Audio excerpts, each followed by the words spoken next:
Good morning from Mission Control in Houston and the International Space Station Flight Control Room. The flight controllers here in Houston all set to support the homecoming of 3 crew members from the International Space Station.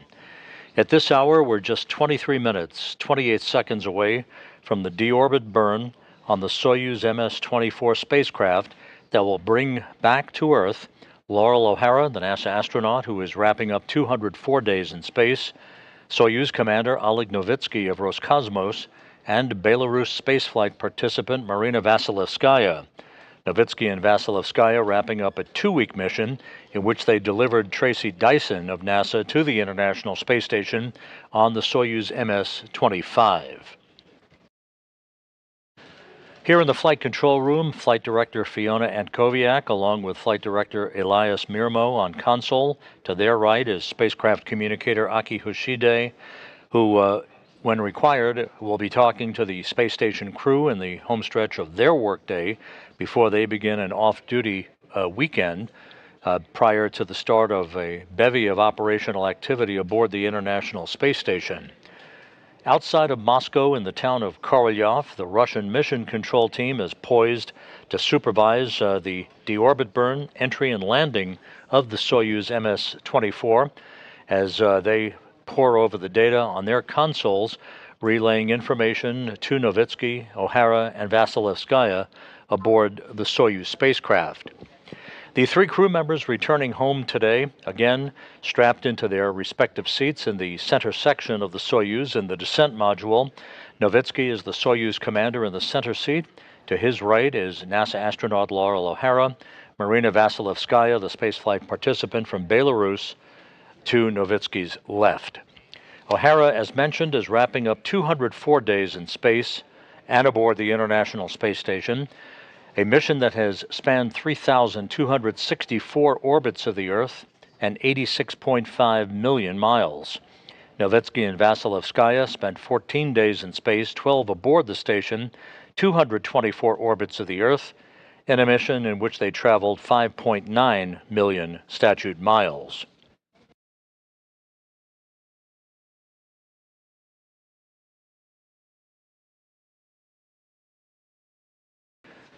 Some 5.5 hours ago, the 3 departing crew members, Novitsky, O'Hara, and Vasilevskaya, bid farewell to their expedition crewmates on the station in the Rassvet module and then floated through the hatchway to the Soyuz MS-24. That was followed by the closing of the Rassvet hatch by Station Commander Oleg Kononenko of Roscosmos, and then moments later the Soyuz hatch closed on that side of the docking interface as the 3 departing crew members began preparations for leak checks at the docking interface and then to suit up in their Sokol launch and entry suits that they are clad in the descent module as we speak. We're just 20 minutes away from the deorbit burn that will begin the journey home for O'Hara, Novitsky, and Vasilevskaya.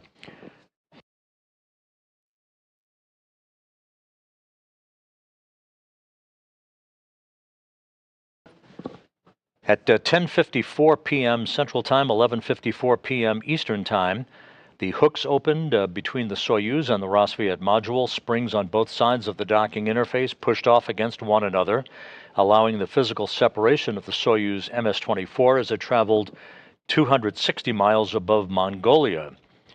There were 2 separation burns to enable the Soyuz to begin an opening rate away from the International Space Station, and at the moment they are at a distance of about 39 kilometers away from the station, poised to begin the deorbit burn to begin the journey back to Earth and a parachute-assisted landing on the steppe of Kazakhstan.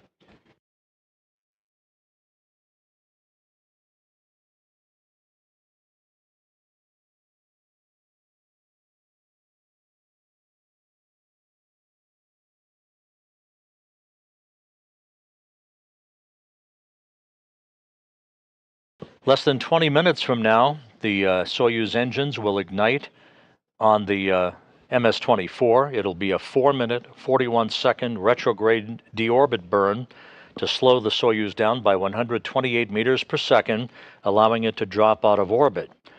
28 minutes after the burn, there will be an automatic pyrotechnic separation of the 3 sections of the Soyuz vehicle as the descent module begins its entry back into the Earth's atmosphere, plasma heating around the vehicle rising to about 2,500 degrees Fahrenheit. As the Soyuz approaches the landing site, there will be an automatic sequence triggered to deploy a series of chutes, first an extraction chute, then drogue chutes, and then the main parachute that will deploy about 15 minutes before touchdown, enabling the Soyuz to gently land on the steppe of Kazakhstan. The landing site is about 91 miles to the southeast of the town of Dzhezkazgan, where the NASA, Roscosmos, and Rosaviatsa search and recovery teams are currently gathered, ready to board a half a dozen Russian Mi-8 helicopters for the 30 to 35-minute flight to the landing zone, where they will begin a circular pattern around the landing zone itself, waiting for the arrival of the Soyuz under its parachute. Once the Soyuz touches down, those recovery forces will begin to make their way toward the spacecraft, and the process of extracting the crew one by one, placing them in medical chairs and comfortable chairs outside of the capsule so that they can have a few minutes to regain their land legs and their equilibrium before they're carried into a nearby inflatable medical tent for preliminary medical exams and to get out of those Sokol launch and entry suits into more comfortable clothing. The three crew members will then board three individual helicopters for a 2-hour flight back to the staging city of Karaganda, Kazakhstan, where they will split up, O'Hara boarding a NASA jet for the return flight to Houston, Novitsky and Vasilevskaya boarding a Gagarin Cosmonaut Training Center aircraft for their flight back to their training base in Star City, Russia, outside of Moscow.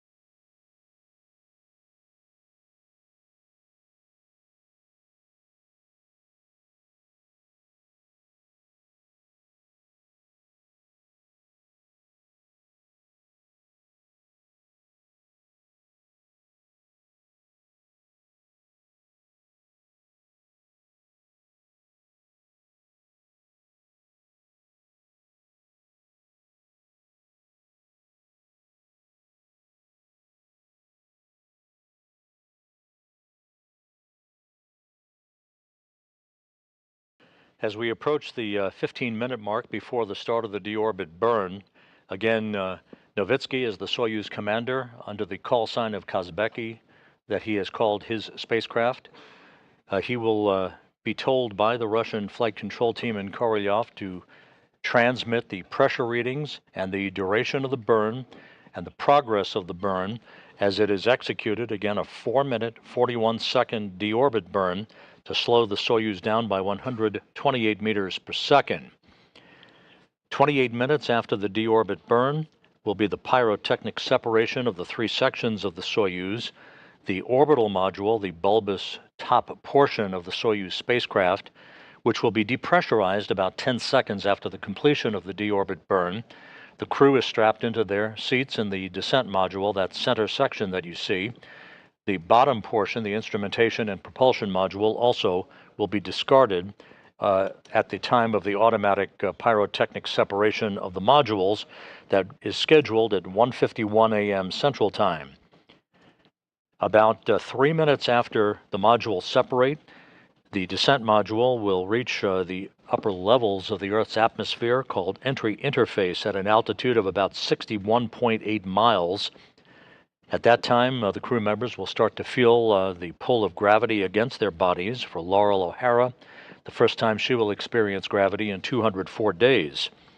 Some 90 seconds later, the spacecraft will begin its entry into what is called the plasma regime, where the temperatures around the Soyuz descent module will build to about 2,500 degrees Fahrenheit, the heat shield pointed in the direction of travel to repel or ablate the heat away from the spacecraft.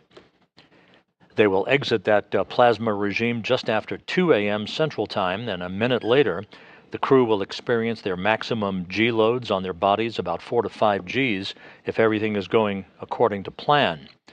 The command to open the parachutes at an altitude of 6.7 miles above the Earth is scheduled to be issued at 2:03 a.m. Central Time, 3:03 a.m. Eastern Time, some 14 and a half minutes before touchdown, which is scheduled at 2:17 and 36 seconds a.m. Central Time, 3:17 and 36 seconds a.m. Eastern Time, which will be 12:17 p.m. Kazakhstan time at the landing site, some 6 hours and 43 minutes before sunset. The latest coordinates for the landing, as relayed to the crew a few minutes ago by the Russian mission controllers in Korolyov, calls for the landing to occur at a latitude of 47.24 degrees north and a longitude of 69.39 degrees east.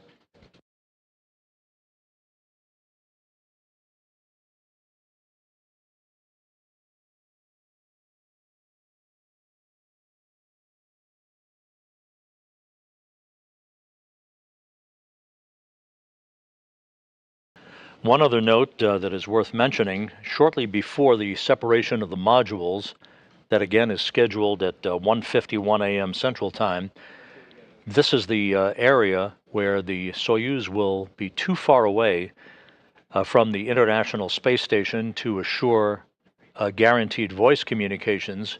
That'll be at a range of about 170 kilometers between the Soyuz and the International Space Station. So at this point, communications could be choppy and they could be lost altogether for a period of time.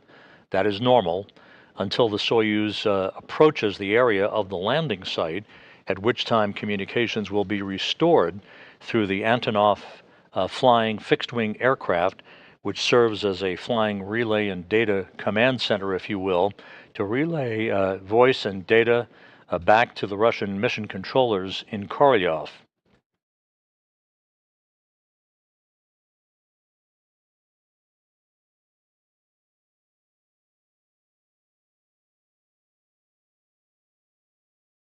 About 11 minutes away from the start of the deorbit burn. At this point, the landing team members who will be aboard the 6 Russian Mi-8 helicopters departing from Dzhezkazgan for the landing site, they're in their respective helicopters, rotors running, ready to take off in sequential fashion for about a 35-minute flight to the landing zone, awaiting the arrival of the Soyuz MS-24.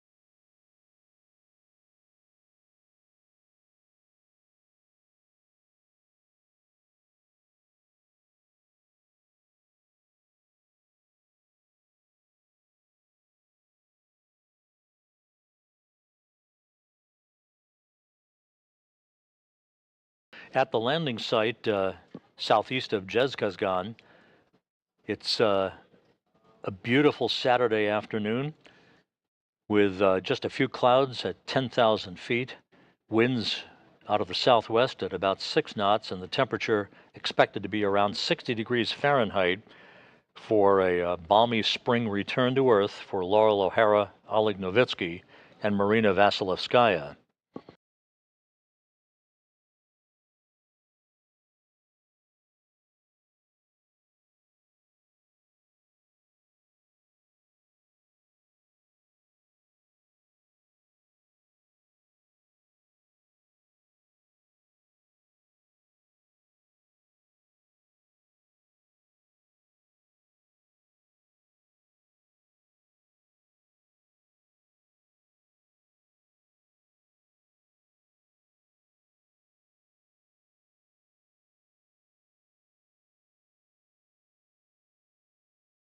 Казбек, ТУП Москвы. Kazakh Moscow. Go ahead at 9:14. I send the EKV inhibit. Waiting for the maneuver. Copy. And then Proceed with the timeline for the burn. Copy.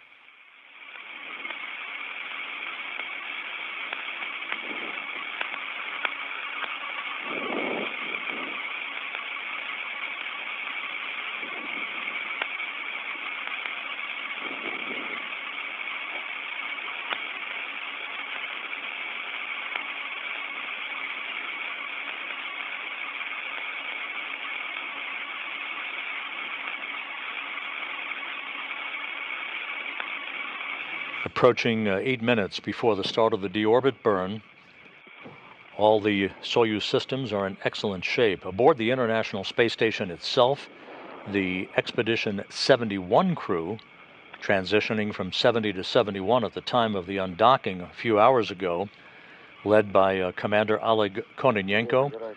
That Expedition 71 crew is wrapping up its workday. They'll be monitoring the next hour or so until the landing of the Soyuz MS-24 spacecraft and its 3 occupants, and have an off-duty weekend planned.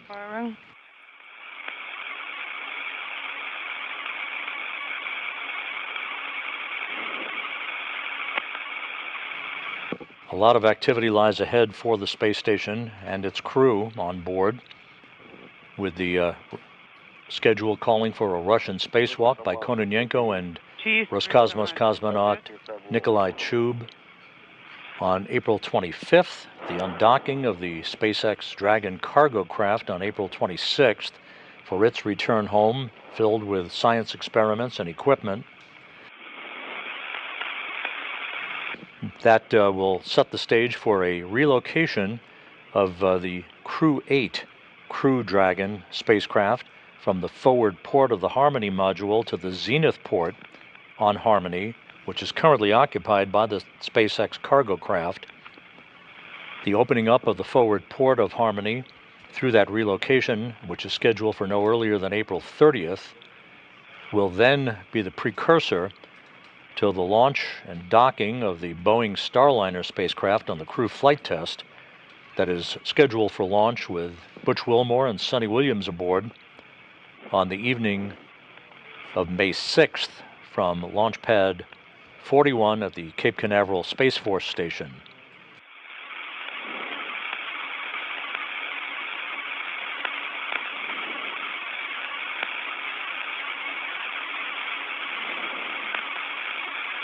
Just under 6 minutes now until the start of the deorbit burn. Once again, this will be a 4-minute, 41-second retrograde firing, slowing the Soyuz down by 128 meters per second, enabling it to begin its slow descent towards the Earth's atmosphere.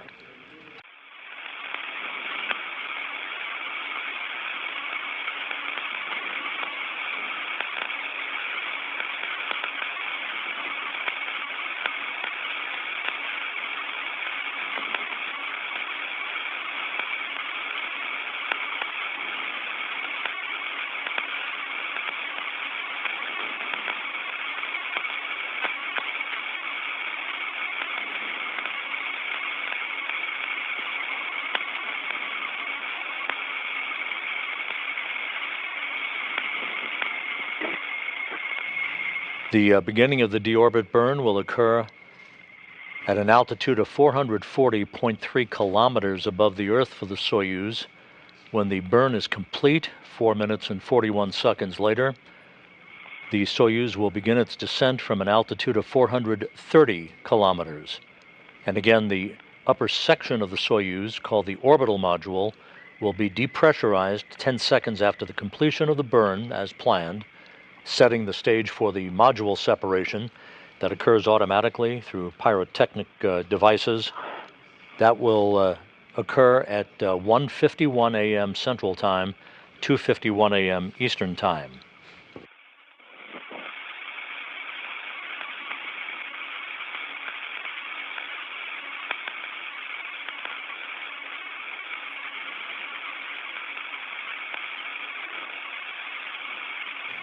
Coming up on 4 minutes until the deorbit burn.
2 minutes 45 seconds till the deorbit burn. The International Space Station and Soyuz flying 260 miles above the southwestern Atlantic Ocean, having just crossed the southern tip of South America, now beginning a southwest to northeasterly trek in an orbit inclined 51.6 degrees to either side of the equator.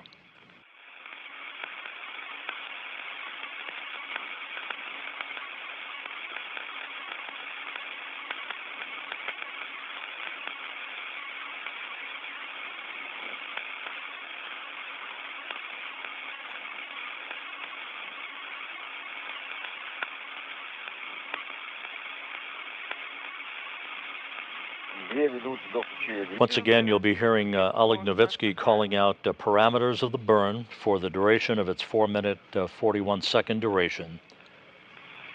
He'll be communicating frequently with the flight controllers that you see there at the Russian Mission Control Center in the International Space Station Flight Control Room in Korolyov. 90 seconds away from the start of the deorbit burn.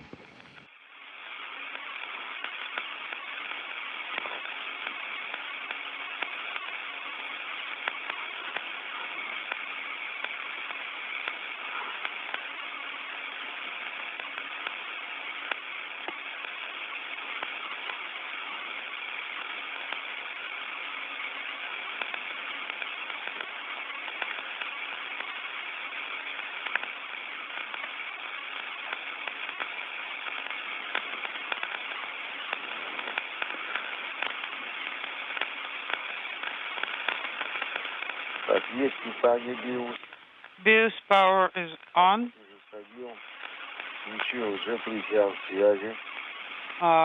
Compass.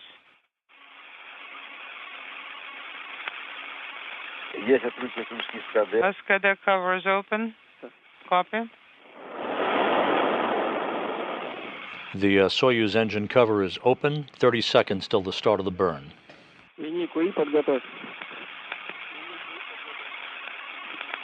Select line E. Selected line E. Copy.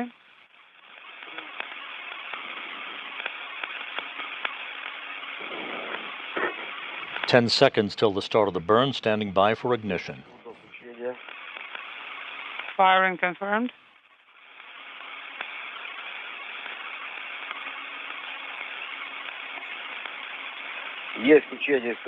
Firing confirmed. The deorbit burn underway as planned. This will be 4 minutes and 41 seconds in duration.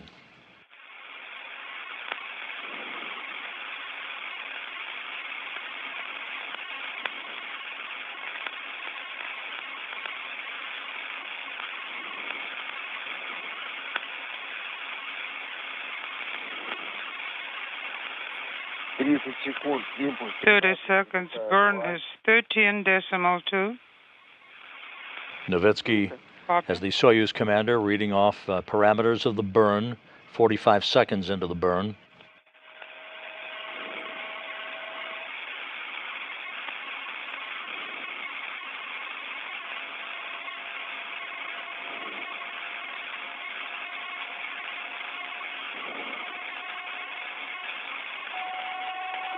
Минута 20. 1 minute, 26 and 2. 45. 45. Duration. Минута 15. 1 minute, 15 seconds, 33.3.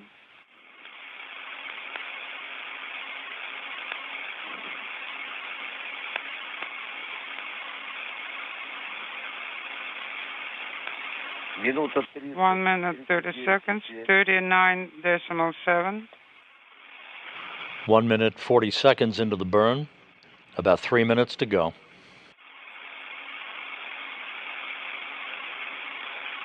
Минута 45. 1 minute and 45. 46.5.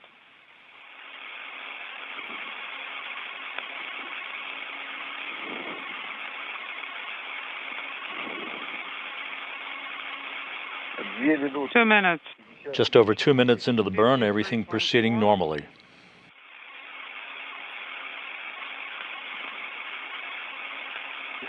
Copy. 2:15. 2:15, 60.5.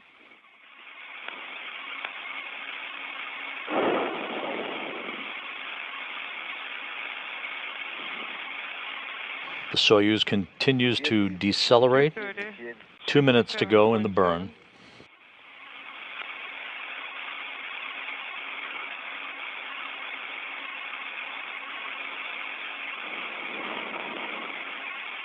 $2:45. 2:45, 74.1.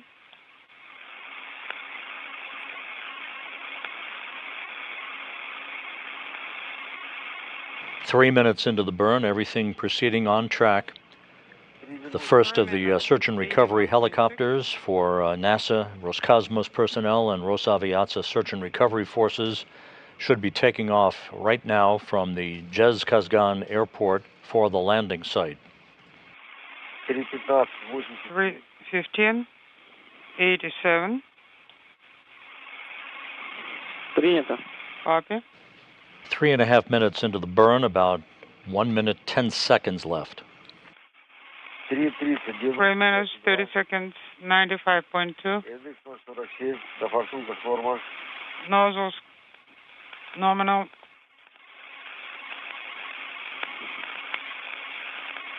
3:45. 3:45, 102.8.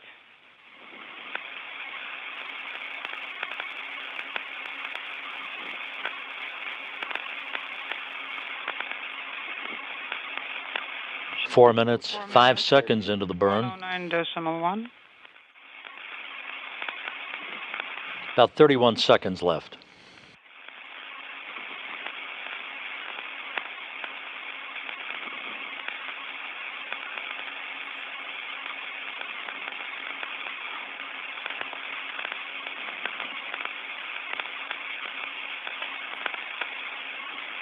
Four and a half minutes into the burn, standing by for engine cutoff. 4 minutes, 30 seconds, 123.6.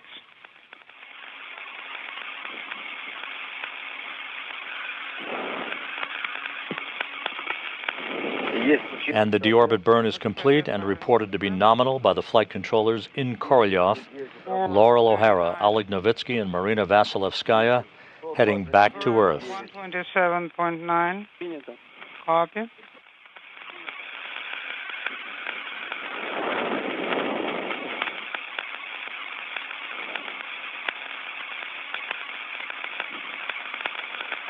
Есть давление падения бытового.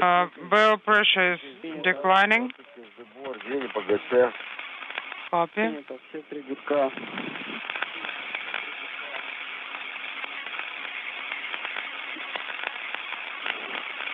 Так, ну, дальше контролируйте падение давления. Continue monitoring pressure decay in По barrel. времени по 62-й странице. And work per page 62.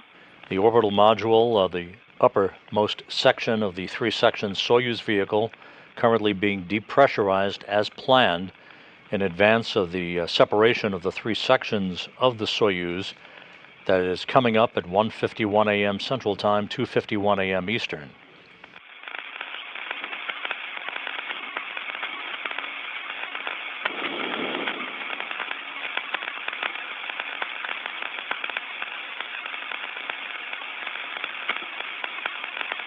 И позднее 9:45 КСС в режим готовности. Oleg, no later than 9:45, sure says in ready mode.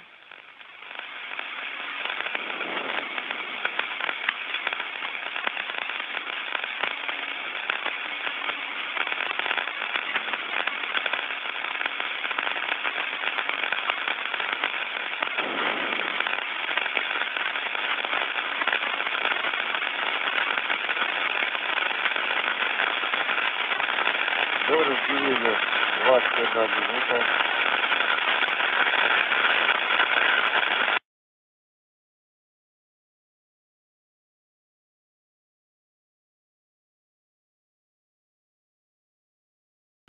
So with the deorbit burn having been completed as planned, next up in about 21 minutes will be the separation of the three modules comprising the Soyuz spacecraft.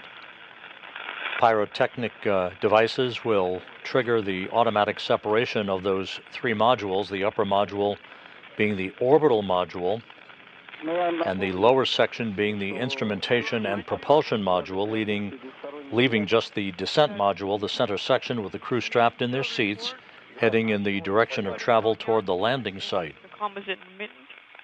I did not understand anything you said.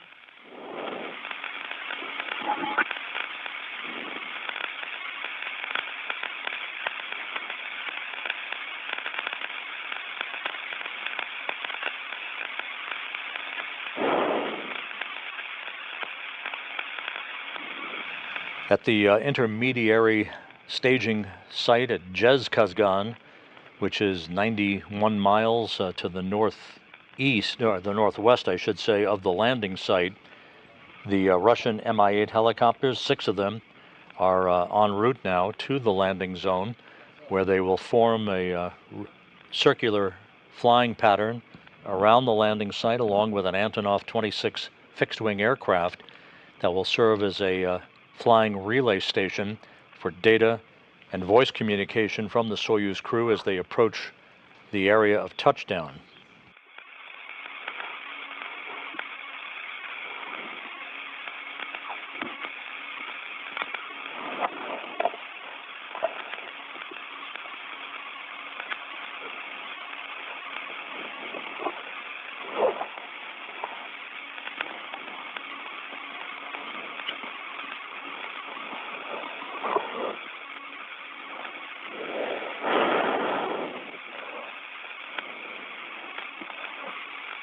Kazbeki, this is Moscow. How do you copy?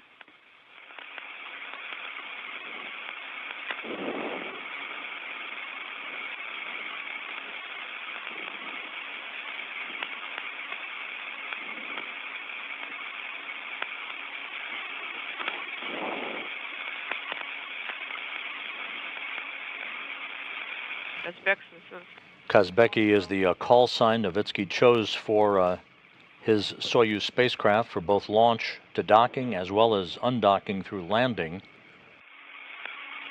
He knows and has trained to maintain as constant communication as possible with the flight controllers in Korolyov during the Soyuz descent back into the Earth's atmosphere.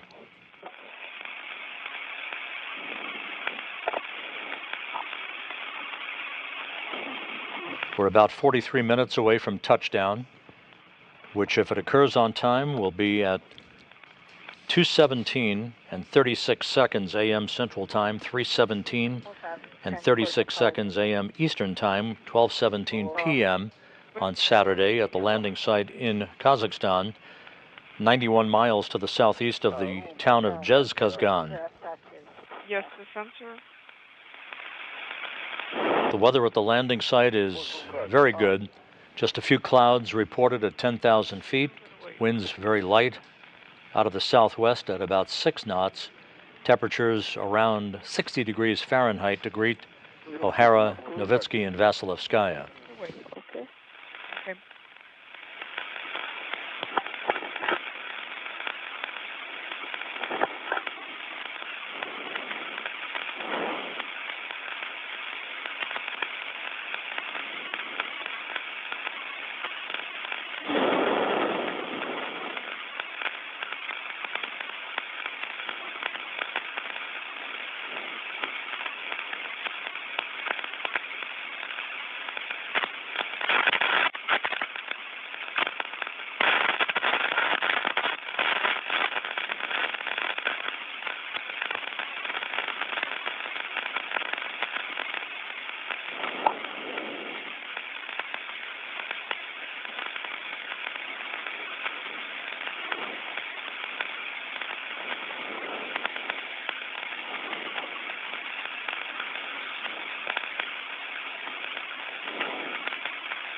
Что говорит?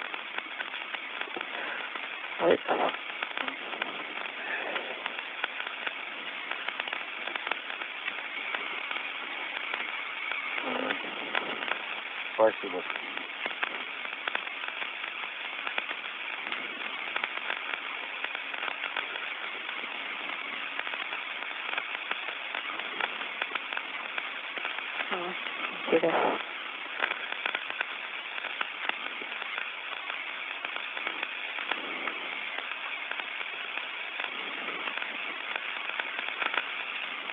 Получилось, Лорел? Нет. Were you able to do it? No.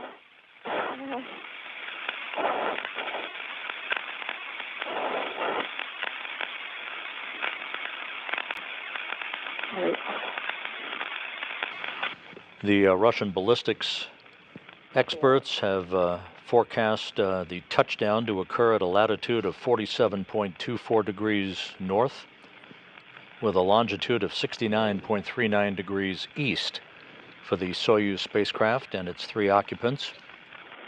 Everything quiet on board the Soyuz, as it is at the Russian Mission Control Center in Korolyov. All the Soyuz systems in good shape.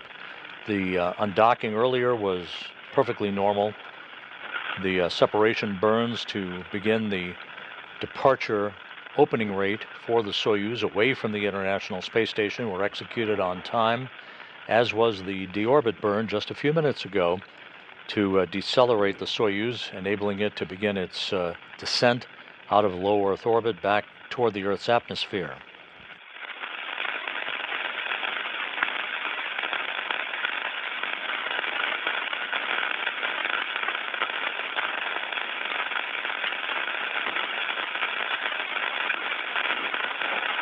Aside from the Rosaviatsa helicopter support teams, the 6 Mi-8 helicopters, which are airborne en route to the landing site, the Russian flight controllers report that all the ground support teams already in place in all-terrain vehicles are poised for the return of the Soyuz.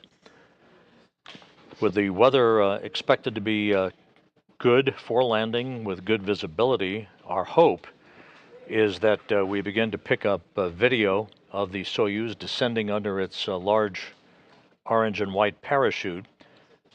Those chutes will be deployed about 15 minutes before touchdown.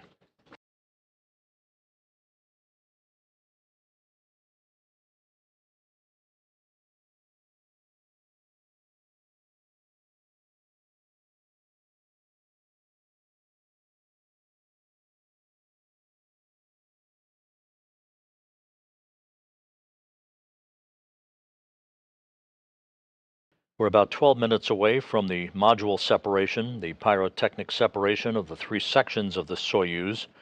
That will occur at an altitude of 87 miles above the Earth.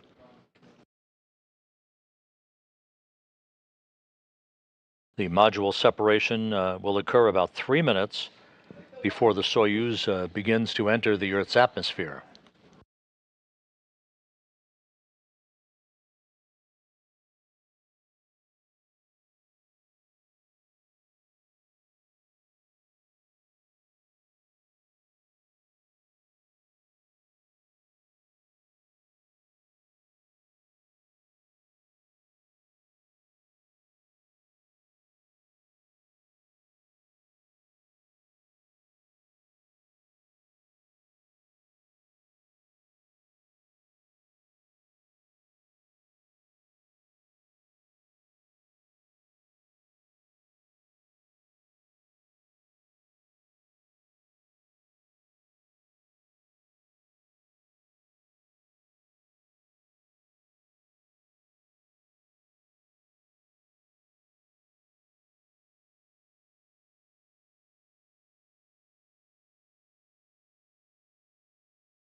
This is Mission Control Houston. Just to recap, everything proceeding on schedule as planned with the return of the Soyuz MS-24 back to Earth.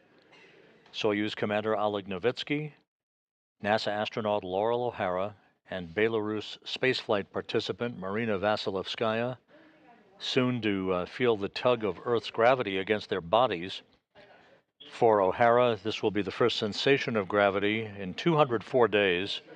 Novitsky and Vasilevskaya comprising basically a taxi crew to ferry a new Soyuz vehicle up to the station, the Soyuz MS-25, which remains at the station and is the ticket home for NASA's Tracy Dyson, along with Oleg Kononenko and Nikolai Chub, come September.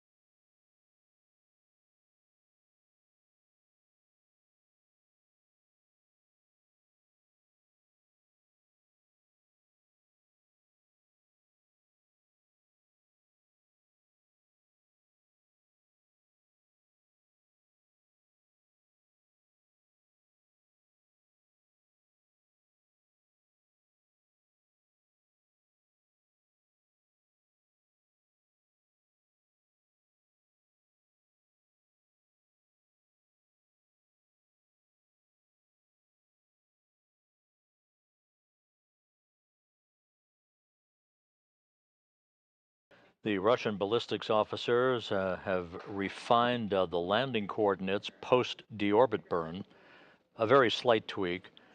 The expected landing target for the Soyuz MS-24 is at a latitude of 47.21 degrees north and a longitude of 69.38 degrees east. The Rosaviatsa Search and Recovery Forces en route to the landing zone. The Russian Mi-8 helicopters are airborne. They'll arrive in the vicinity of the landing site a short time from now and will maintain a circular flying pattern around that landing zone, awaiting the arrival of the Soyuz under its chute.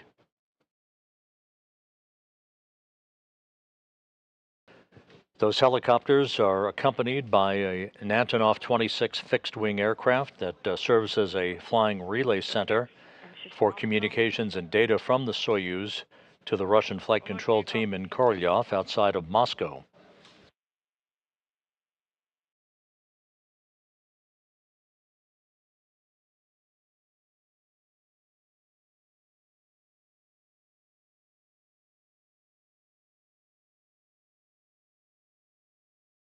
Eight minutes away from the scheduled module separation for the Soyuz vehicle, in the descent module in the center seat is the Soyuz commander Oleg Novitsky of Roscosmos.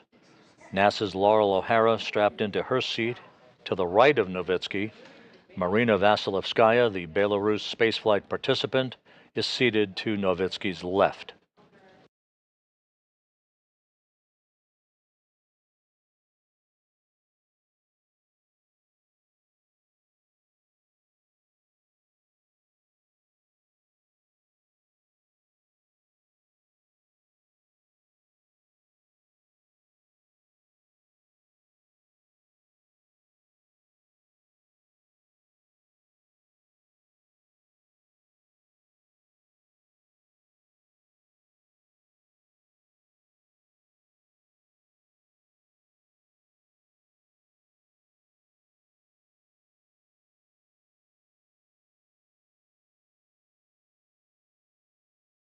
As a reminder, following the deorbit burn, as is commonplace, the Soyuz is too far away from the International Space Station for reliable VHF communications, and so those communications either are lost or are choppy at best until the Soyuz approaches the vicinity of the landing site, when those communications are restored solidly with the Antonov 26 relay plane.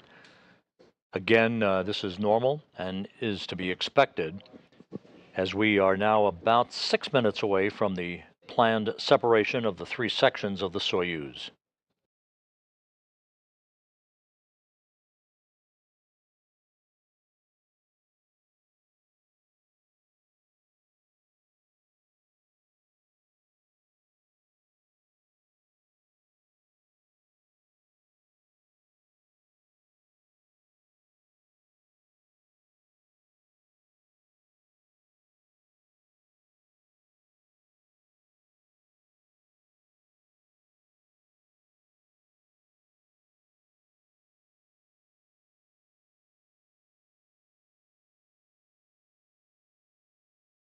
Here in Mission Control in Houston, countdown clocks ticking backward toward the expected touchdown time for the Soyuz, just about 31 minutes from now.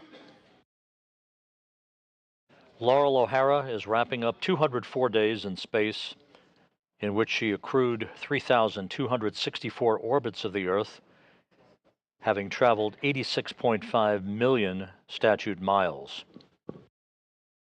O'Hara, during her tenure on the International Space Station of 6.5 months, saw the arrival of 8 visiting vehicles and the departure of 7 visiting vehicles, and she conducted 1 spacewalk totaling 6 hours and 42 minutes in duration, along with NASA astronaut Jasmine McBelly.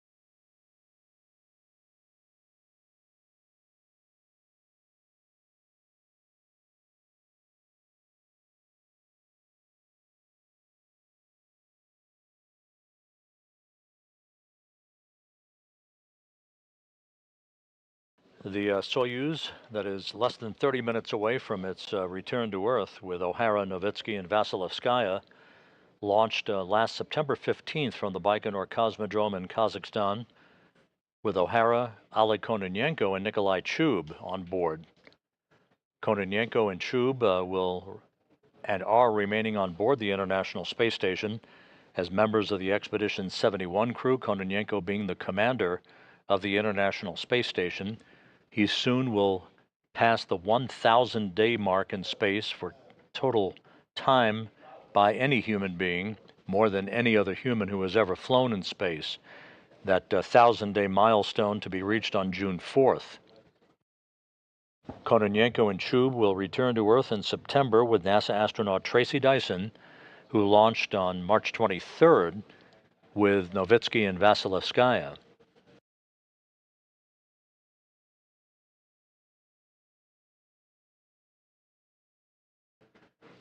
We're about 3 minutes away from the planned time for the module separation.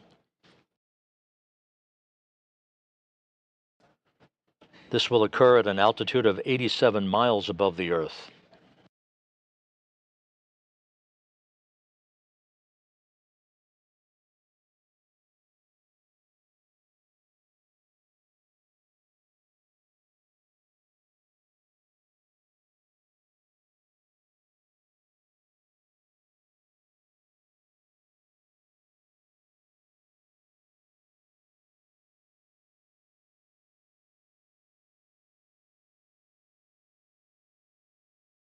Есть запуск программы разделения, есть L5 управляемый спуск, есть АУС на формате спуск. Elga is confirmed. Spoosk is confirmed on the display. Copy.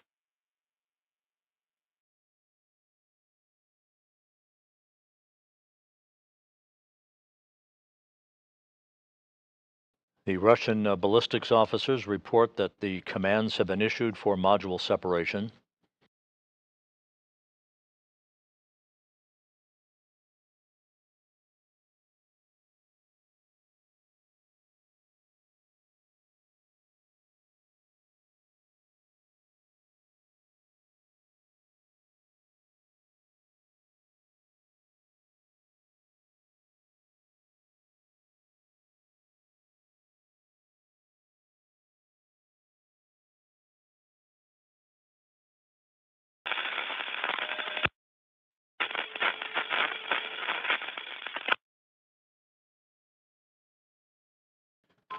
We're about 1 minute away from the planned pyrotechnic separation of the 3 sections of the Soyuz vehicle.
We now have confirmation of the Soyuz module separation. It occurred on time as planned.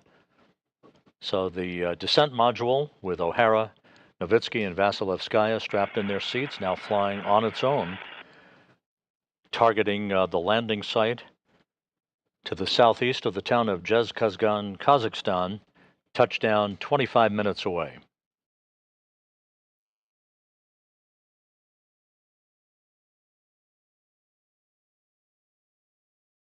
We're about 2 minutes away from the descent module entering the Earth's atmosphere. That will occur at an altitude of 61.8 miles.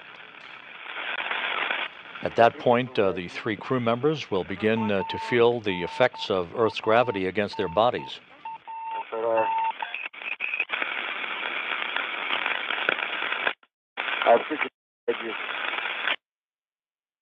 Incoherent.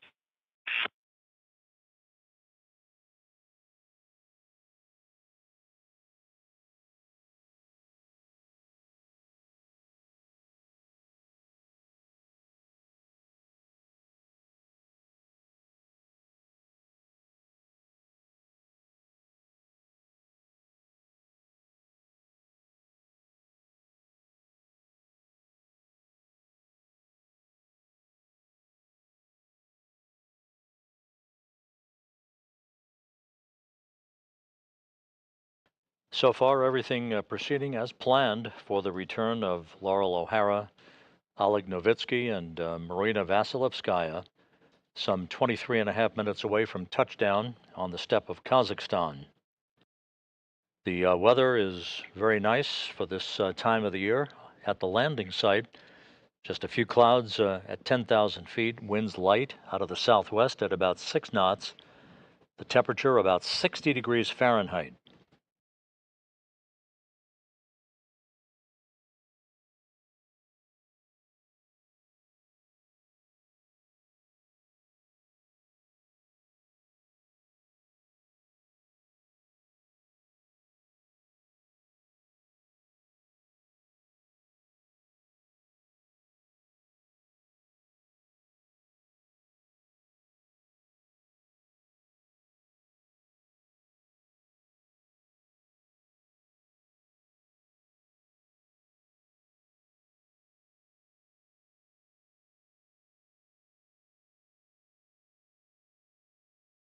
The Soyuz should now be entering the Earth's atmosphere, the point called entry interface.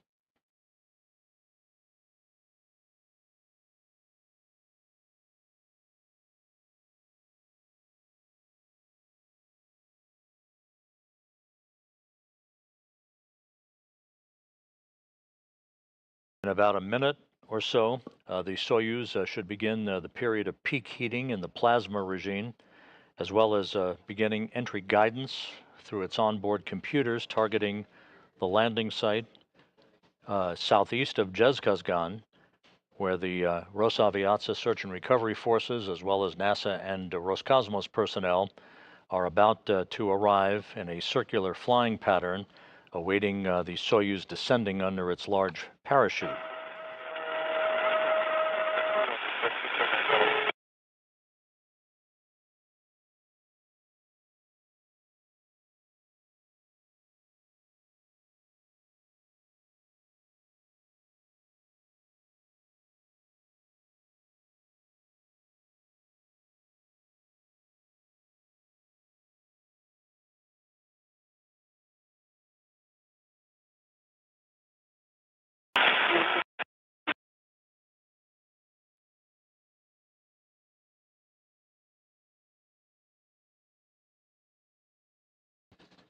As the Soyuz enters this plasma regime, think of it as a blackout period where the heat around the vehicle builds to about 2,500 degrees Fahrenheit.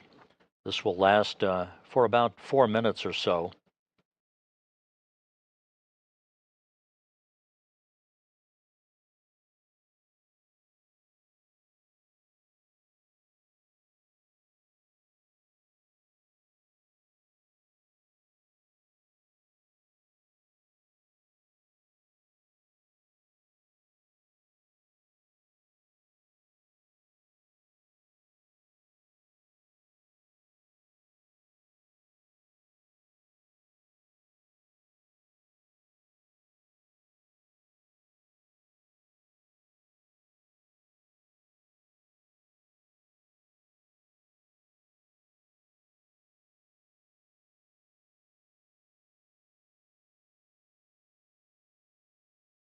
This is Mission Control Houston. Just 20 minutes now until the expected landing of the Soyuz MS-24 with Loral O'Hara, Oleg Novitsky, and Marina Vasilevskaya on board.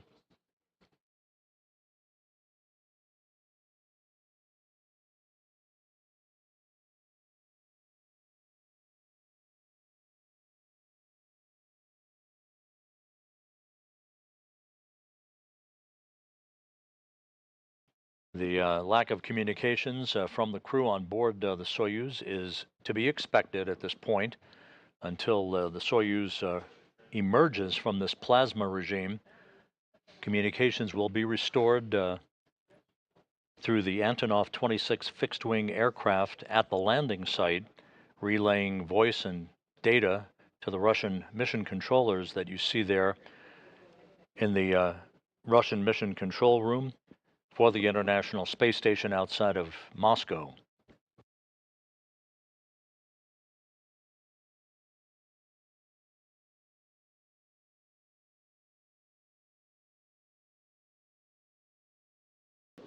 The Russian Mi-8 helicopters have arrived in the vicinity of the landing zone.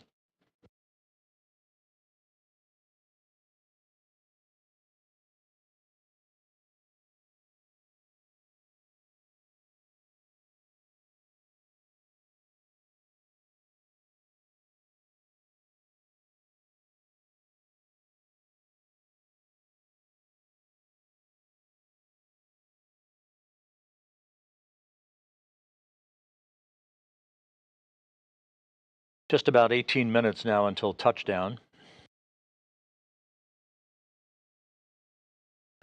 We're about 4 minutes away from the anticipated command to begin the opening of the parachutes. That parachute deployment sequence is triggered by a barometric pressure sensor at an altitude of 41,000 feet. The main parachute cover is jettisoned by a series of pyros and springs that pulls out 2 extraction chutes, which in turn pulls out the drogue chute, which in turn pulls out the main chute. That all takes about 20 seconds to happen. Then, at an altitude of 21,000 feet, another pressure sensor starts a timer, triggering most of the remaining events in the landing sequence. Commands will be issued to jettison the heat shield, inhibit the entry thrusters, and to open valves to vent all the hydrogen peroxide fuel for the entry thrusters and the oxygen in the life support system tank. This from the ground is seen as a white vapor, which is normal. That's a combination of hydrogen peroxide and oxygen venting into the air.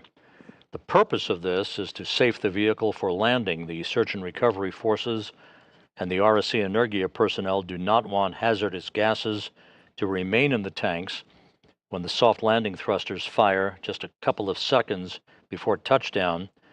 This way, the ground support personnel can approach the vehicle without personal protection equipment.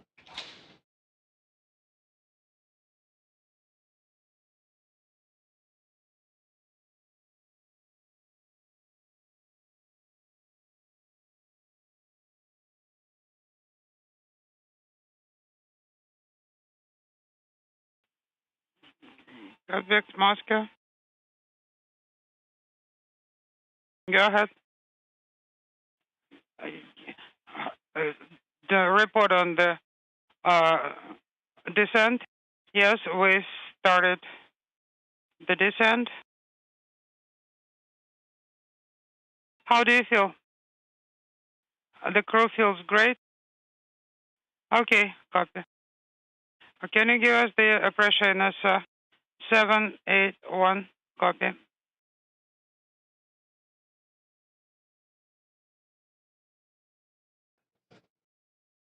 Okay, guys. Congratulations. Descent continues. That report from Oleg Novitsky, the Soyuz commander, that the crew is feeling great, just about 15 minutes before touchdown. Can you give me the integral and discrete? Integral is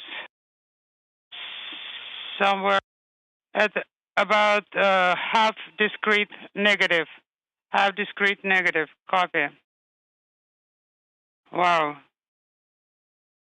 That's cool.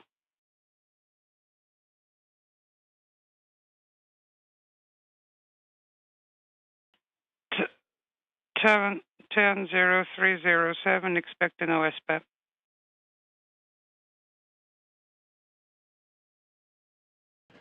We are standing by for the command for chute deploy.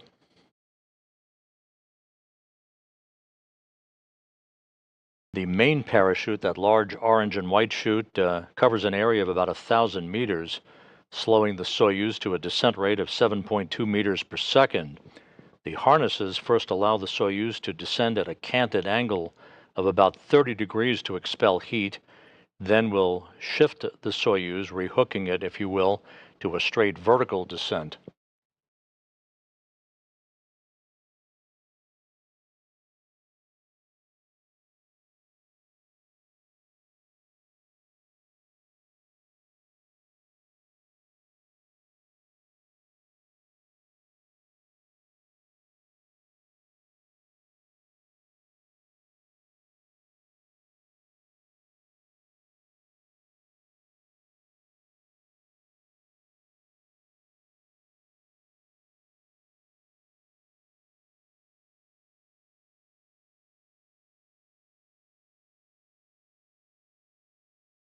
Standing by for visual confirmation from the search and recovery forces that the Soyuz is now descending under its parachute.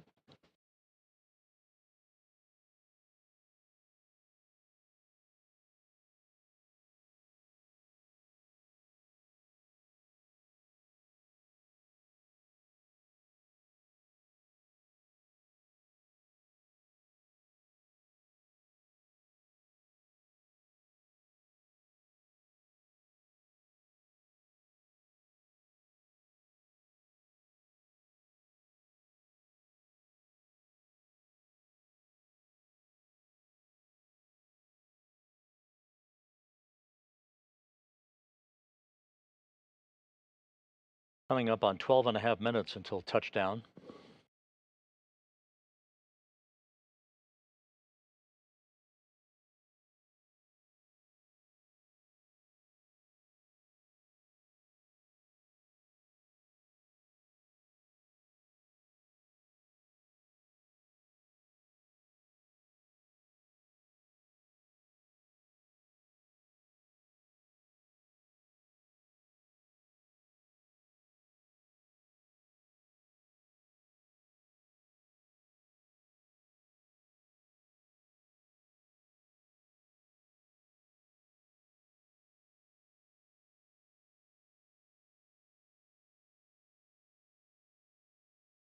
And there's the video on the front screen of the Russian Mission Control Center of the Soyuz under its main chute, and that white vapor that you see is the combination of hydrogen peroxide and oxygen being vented from the life support system tank. That is nominal. Time to touchdown, 11 minutes, 40 seconds.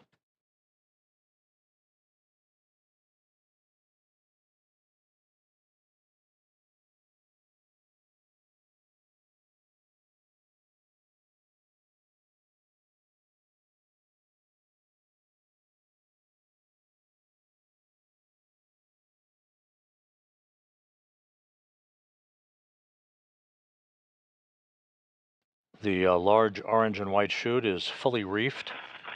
The Soyuz descending at a nominal rate. Visual contact from the search and recovery forces. 11 minutes until touchdown.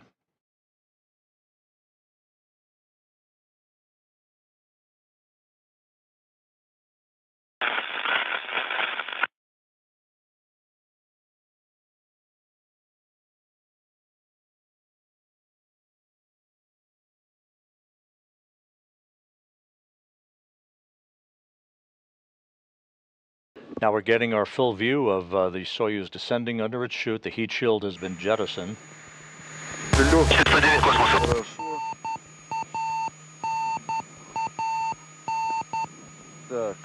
That is a radio beacon signal from the Soyuz, used for tracking purposes for the search and recovery forces.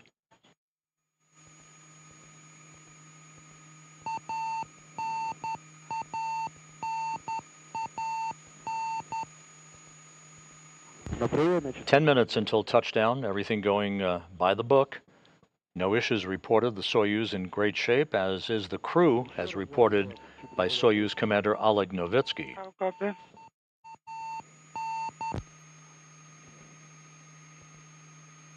Cosmos, Yes. We can copy. Unintelligible. 438, 423, 8-9 зона, Космос передает на Dzhezkazgan. Unintelligible.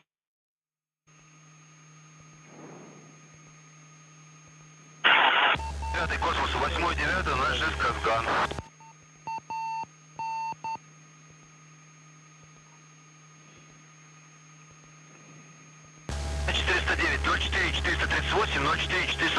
На Dzhezkazgan.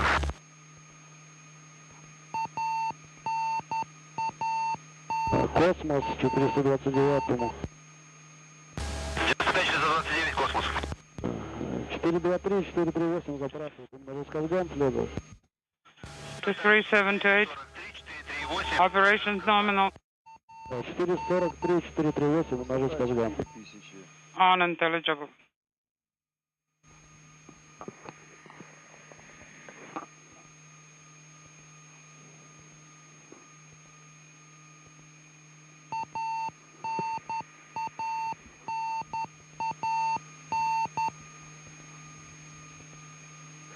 This is Mission Control Houston. Just about 8 minutes until touchdown.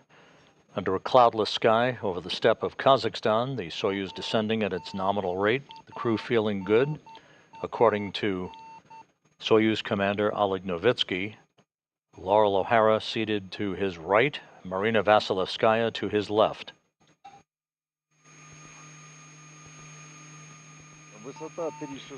Altitude Altitude is 360. 3,600. 3,600 meters above the ground.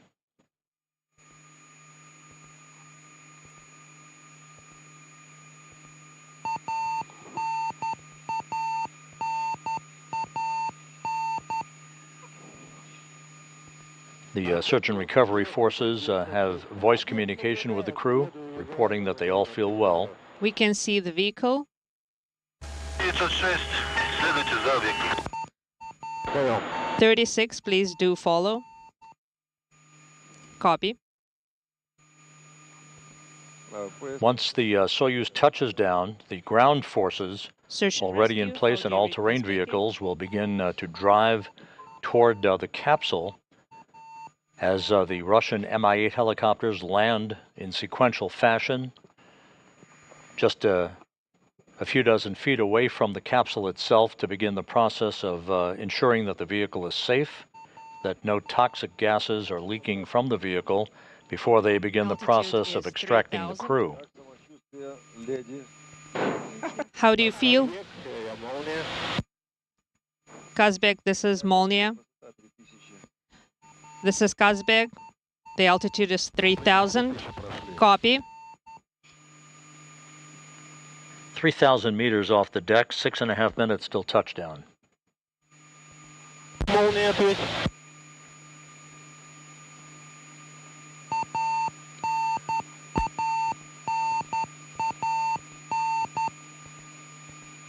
Связь космосу. Космос вас молния вызывает, не принимаете его, нет? Не услышал, кого вызывали и кто вызывает. It was not clear. Come again. Принял, принял. This is the ground. What's the altitude? 2,800. 506. Copy.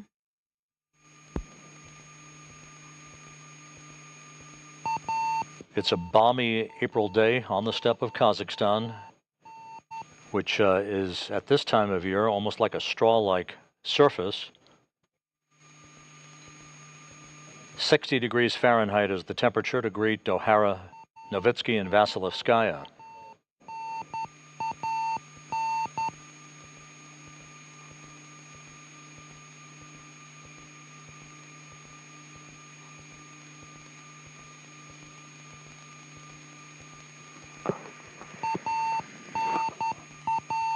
Высота 2000.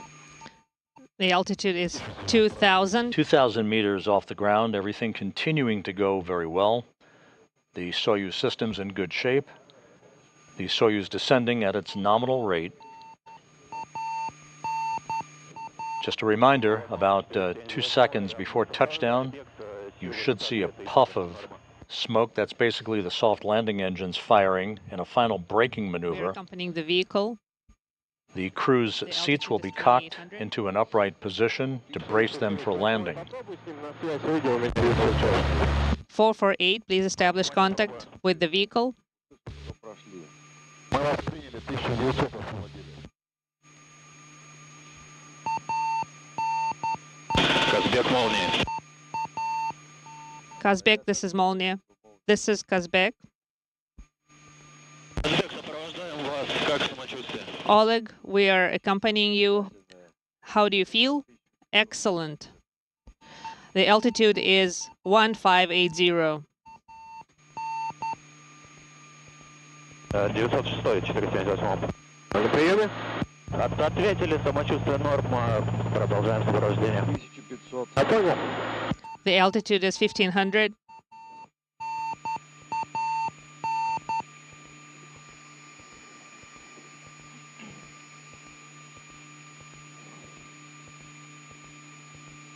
Just about 3.5 minutes away from touchdown, everything proceeding as planned. The Russian Mi-8 helicopters are circling the landing zone. The search and recovery forces have good communications with Novitsky aboard the Soyuz. He continues to report that the crew is feeling very well.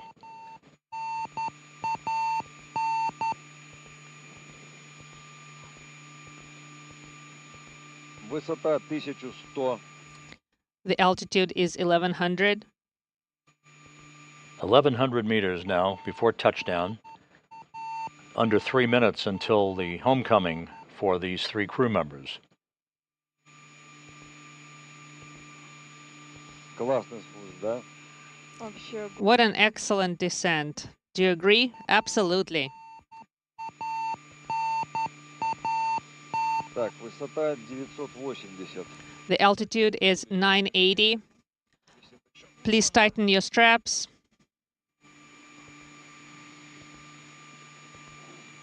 Так, и после моей команды не разговариваем.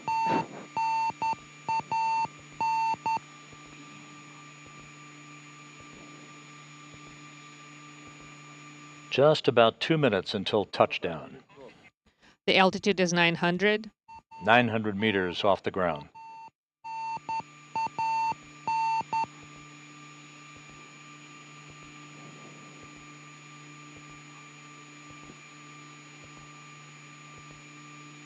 Космос 472, 478.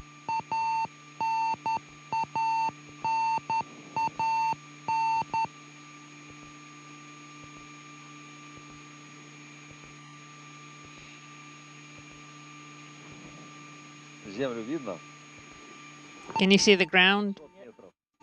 The altitude is 700.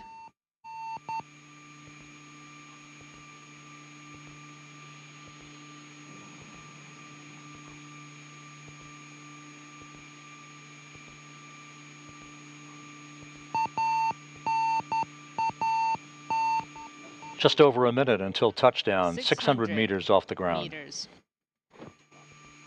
Космос 906. Группа 4 единицы. Подходим к объекту. Берем на сопровождение. 4 units are approaching the object. видно землю. I can see the ground now. 500 метров. The altitude is 500 meters. Самолета не видно? Can you see a helicopter? Маленький обзор. No, I can't. There is one of the Russian Mi-8 helicopters circling the vicinity, another one.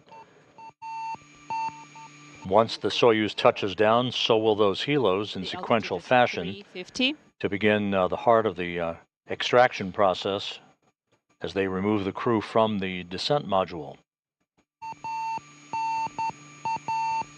200. We should see the horizon here any moment.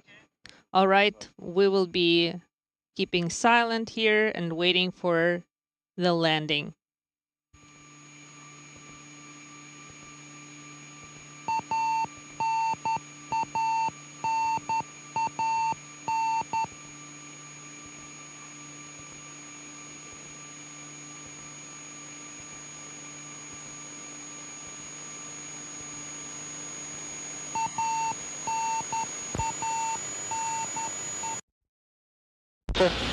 And we have touchdown. Touchdown at 2:17 a.m. Central Time, 3:17 a.m. Eastern Time, 12:17 p.m. at the landing site. Loral O'Hara back on terra firma after 204 days in space. Трубы посадочный 360. На свои места. Please assume your positions.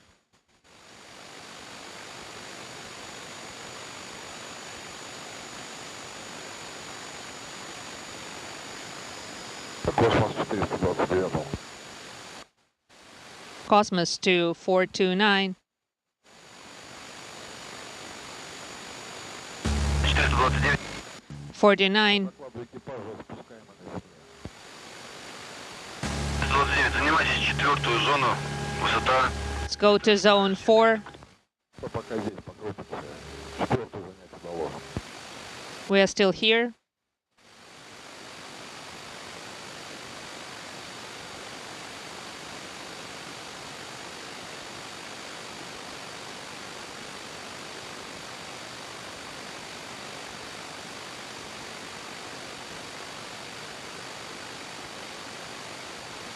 Once again, the Soyuz MS-24 back on Earth.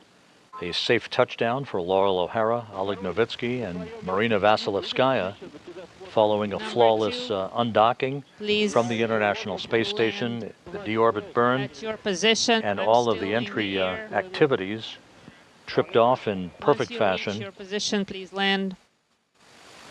resulting in a landing at 2:17 a.m. Central There's no Time, calm. 3:17 a.m. Eastern Time. Please assume your positions relative to the vehicle. Not relative to me, but relative to the vehicle. Космосу. Положение объекта. To Cosmos. What is the position of the object? It is on its side. Космос 429. Cosmos to 429. Координаты запишите: северный 47, 24, восточный 69, 39. Please write down the coordinates. 47, 24. 4724 north. And on the front screen of the Russian Mission Control Center outside of Moscow, the words Jest Posadka. They've landed, and a welcome home for Loral O'Hara, as well as for Marina Vasilevskaya and Oleg Novitsky.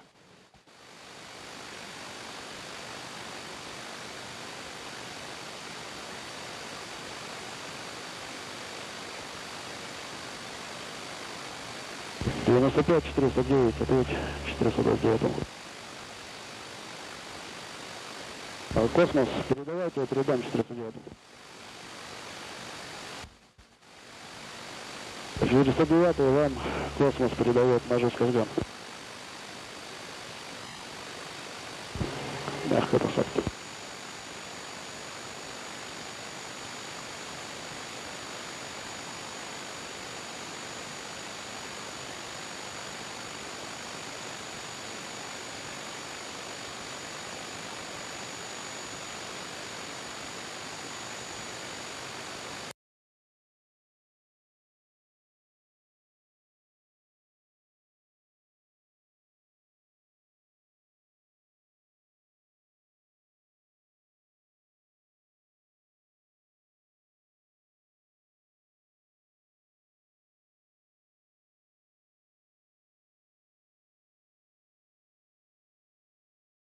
We've momentarily lost the video from the landing site. That means that the television cameras operated by RSC Energia from all-terrain vehicles at the landing site, they have momentarily terminated their signal, as those vehicles will now drive to the capsule, where they will reestablish video as soon as they reach that area.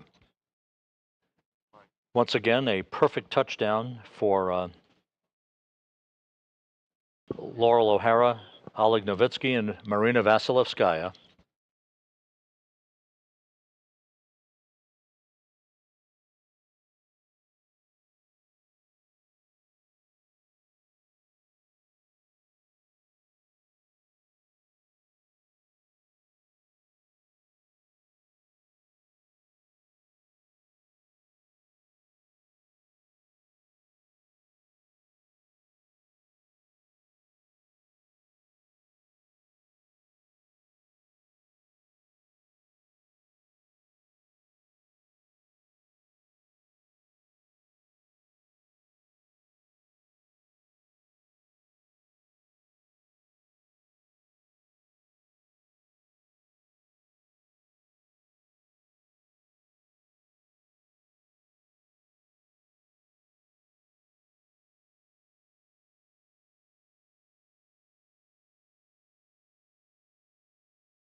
This is Mission Control Houston. The report from the search and recovery forces at the landing site indicating that the Soyuz landed on its side and that the crew is feeling good as they await the arrival of the Rosaviatsa search and recovery team to begin the process of extracting them from the descent module. Again, the Soyuz landed on its side, which is typical.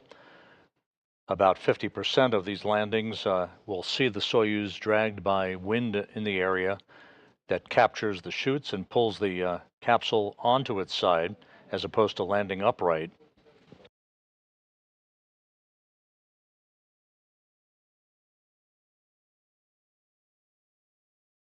But the important thing is that the crew is in good shape, according to the search and recovery forces, who have voice communication with Oleg Novitsky, the Soyuz commander, inside the descent module, landing again occurring at 2:17 a.m. Central Time, 3:17 a.m. Eastern Time, 12:17 p.m. at the landing site in Kazakhstan, about 91 miles to the southeast of the town of Dzhezkazgan.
This is Mission Control Houston.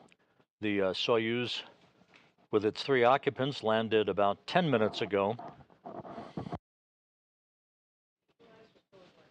Just about a pinpoint landing to the southeast of Dzhezkazgan and right on time. The search and recovery forces are in the process of moving toward the vehicle to begin ensuring that the vehicle is safe before they begin the work to extract the crew, who will be placed in chairs by the capsule for a few minutes to get their land legs back. Loral O'Hara coming home after 204 days in space. Novitsky and Vasilevskaya after 2 weeks aboard the vehicle and 12 days aboard the International Space Station. The landing was on time. All of the undocking and landing sequence events went as planned, per the schedule, no issues. And Novitsky has reported several times that the crew is feeling well. The Soyuz did land on its side after touchdown.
As we await the search and recovery forces making their way toward the Soyuz MS-24, following the on-time landing of the 3 crew members on board, Loral O'Hara, Oleg Novitsky, and Marina Vasilevskaya, joining us here on console is the ISS Program Manager, Joel Montalbano. Good morning, Joel, and thanks for joining us.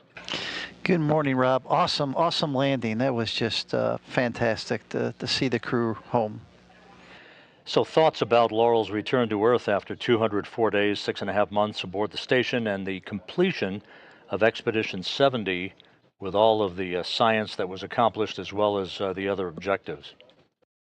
You know, with the return of Expedition 70, we're running just under 4,000 investigations since Expedition 0 on board the International Space Station.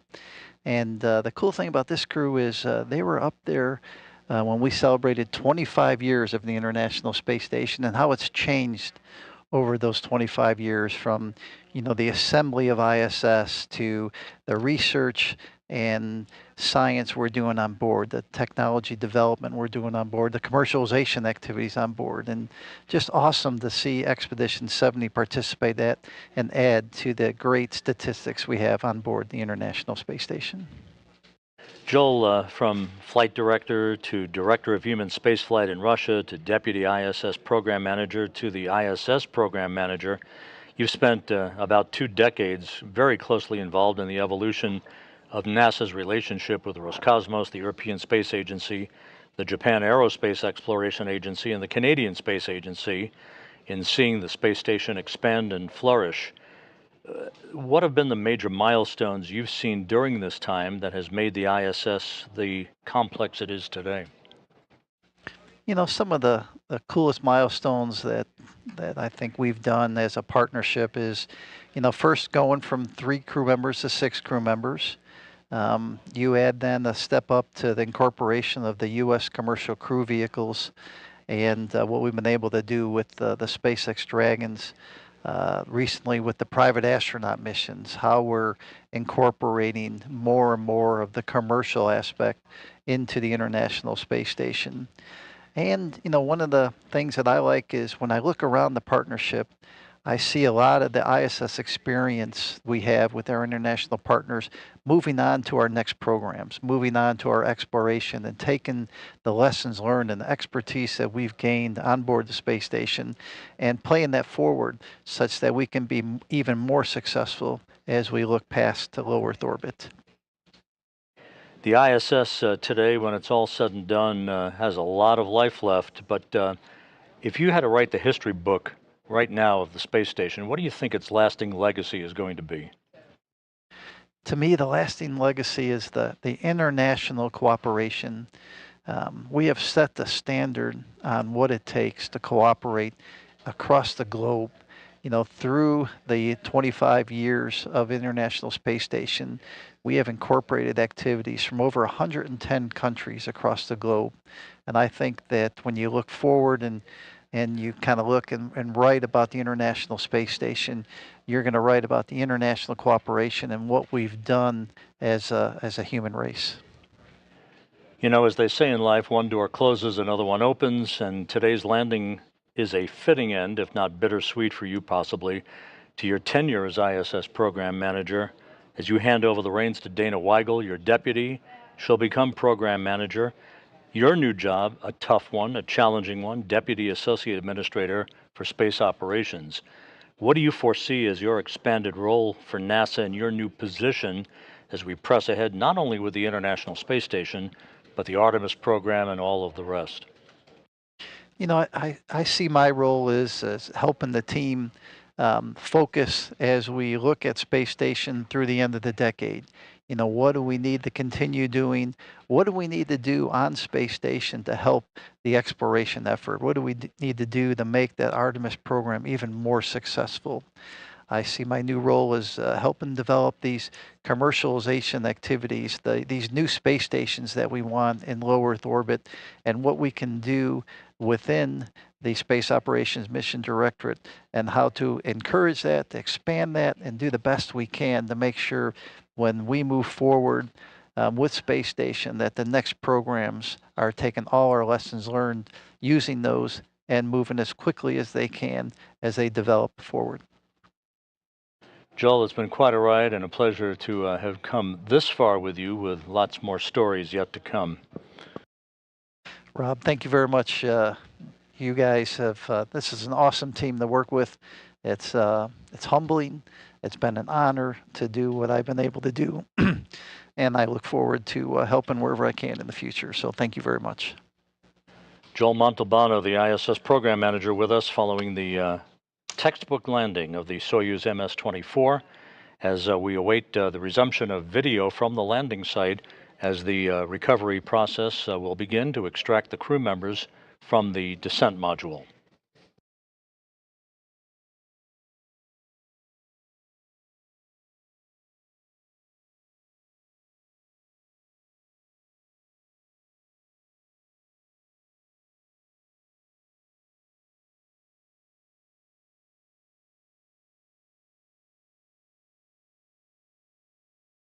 And as they say, timing is everything, as we now are back at the landing site, watching the beginning of the extraction of the crew, the search and recovery forces, the RSC Energia personnel on the scene to begin removing the crew members one by one. They'll be placed in chairs right by the capsule so that they can have a few minutes to regain their land legs.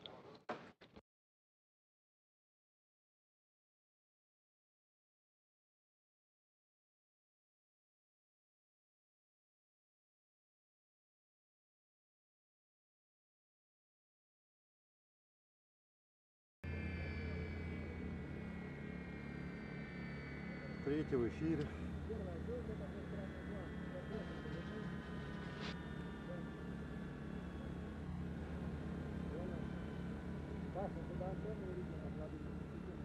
Я стою, да, на одном месте. Yeah, I'm here in this location.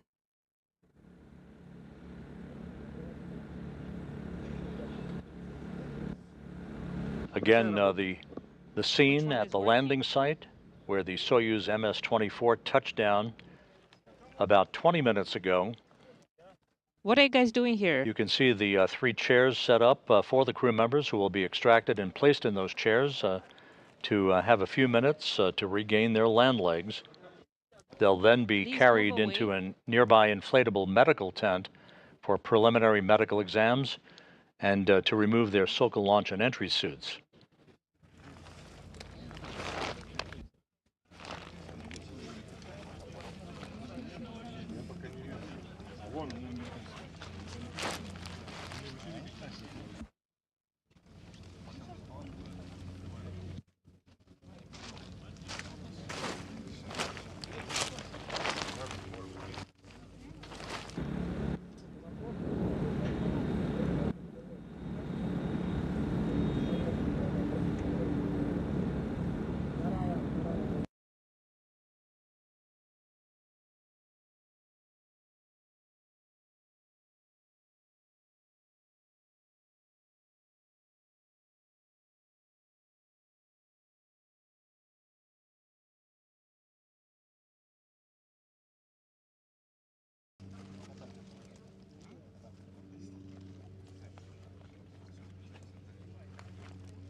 In the blue flight suit that you see there, that's NASA chief photographer Bill Ingalls from NASA headquarters. He was aboard one of the Russian Mi-8 helicopters to photograph the Soyuz descent and touchdown, now by the capsule, waiting for the crew to be extracted.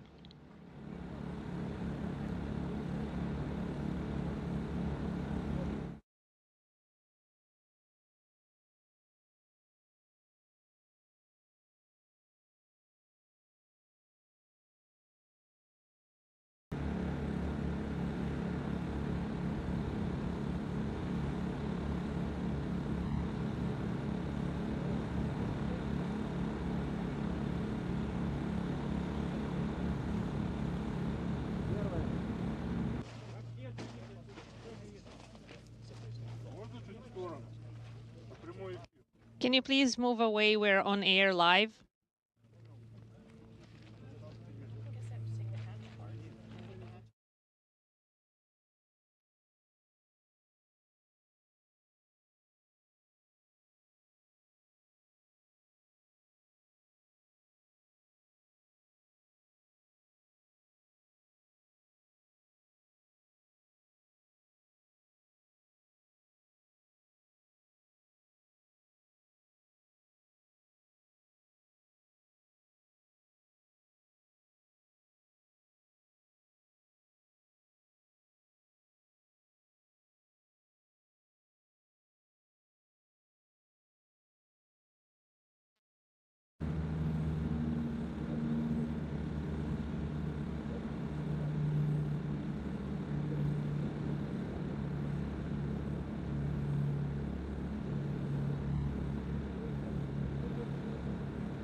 Once again, the work continuing by the RSC Energia personnel to talk to the crew and run through the post-landing procedures.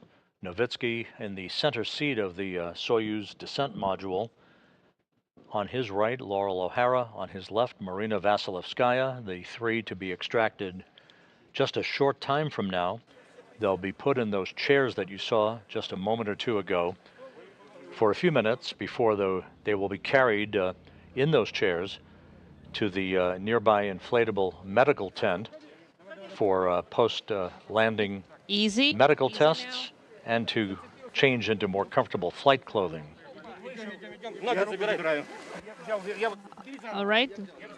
Grab the leg and grab the arm.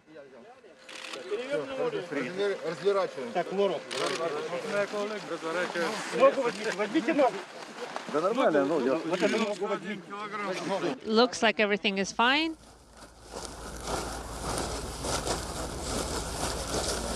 This should be the Soyuz commander, Oleg Novitsky. First out from the center seat. That makes the extraction of the other two much easier.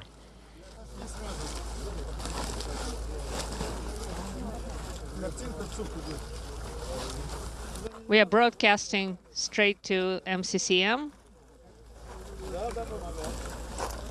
Лёх, удочку. Все, есть удочка.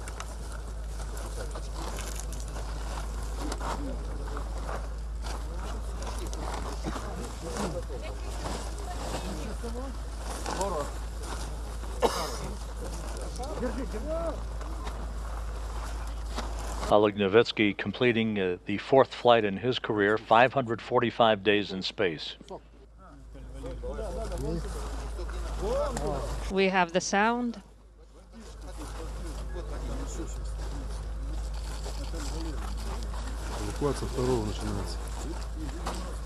The second crew member is being extracted from the descent module.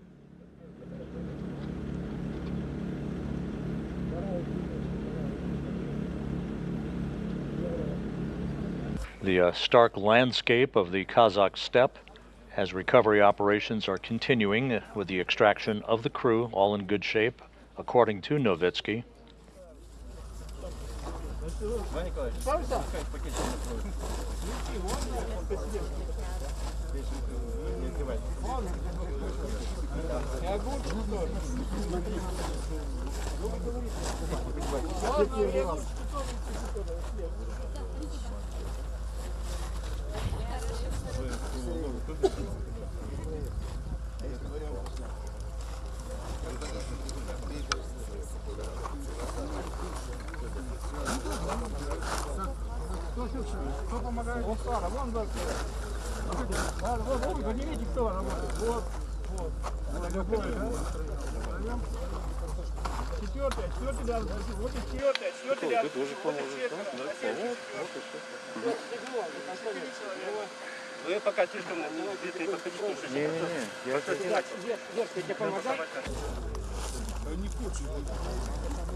Once again, Oleg Novitsky looking none the worse for wear after 14 days in space. Could you please move a little bit away? Да.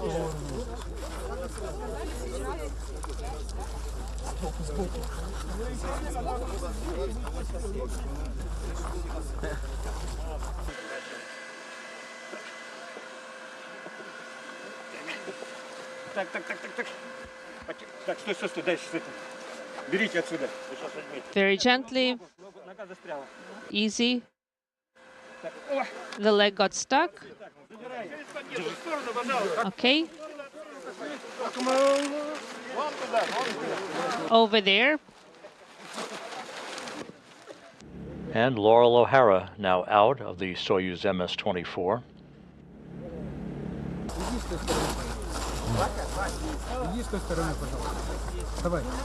O'Hara back on Earth after 204 days in space.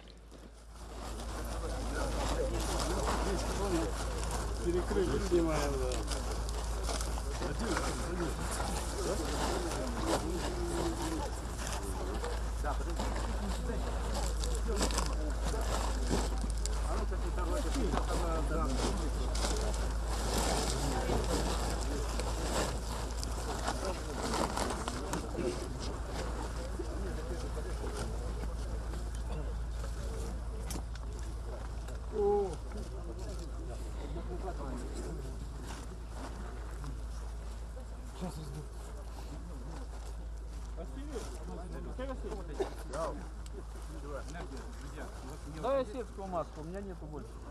Нету тебе? А нету, говорит, у меня?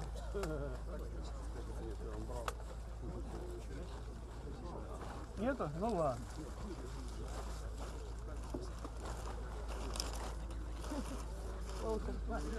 Можно?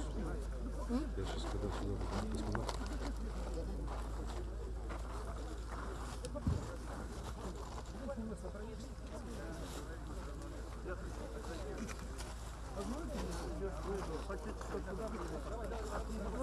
Аккуратнее, тут провод. Вот, смотрите. Be careful, there's a wire around here.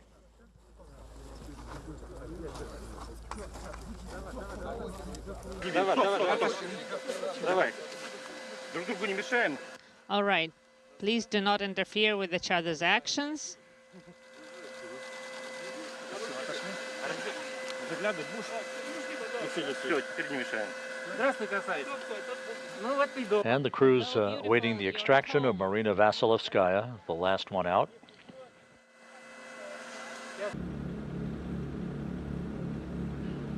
A very swift extraction process coming just 30 minutes after touchdown on the steppe of Kazakhstan, about 91 miles to the southeast of the town of Dzhezkazgan.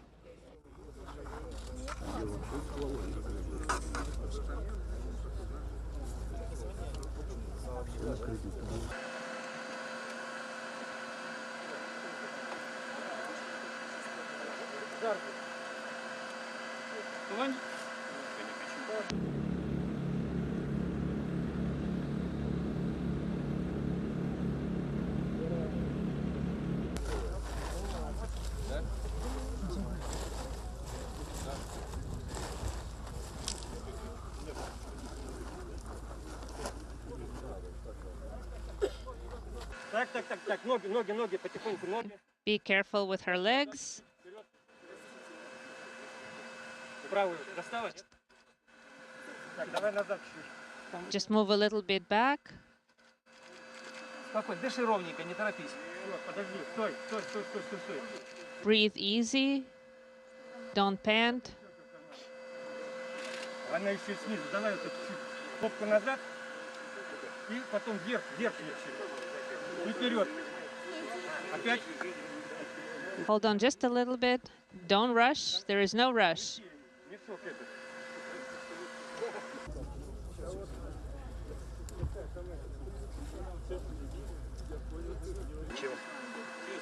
Шланги прошли. Там этот. All the hoses are through. Тихо, это. Так, давай, я вытащу почти. Давай на меня. Ладно, смотри, Okay. And here comes Marina Vasilevskaya, the Belarus spaceflight participant who wrapped up 2 weeks in space, 12 days aboard the International Space Station. Easy, easy. Ступня свободна? Ступня свободна? Is your foot loose? Нет, ну нормально, не надо. За ручку зацепилась. Туда. Чуть-чуть свое кресло. Давай. Назад, назад. Назад пошла. Чуть-чуть. So move a little bit back. Don't pant. Breathe easy.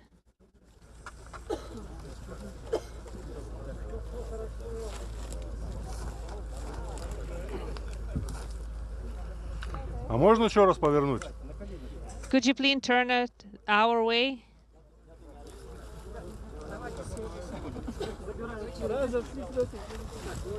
Спасибо. Thank you.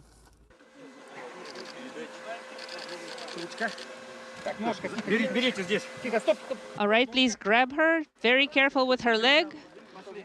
All right, got her. Marina Vasilevskaya now out of the Soyuz MS-24. All 3 crew members enjoying sunshine and fresh air.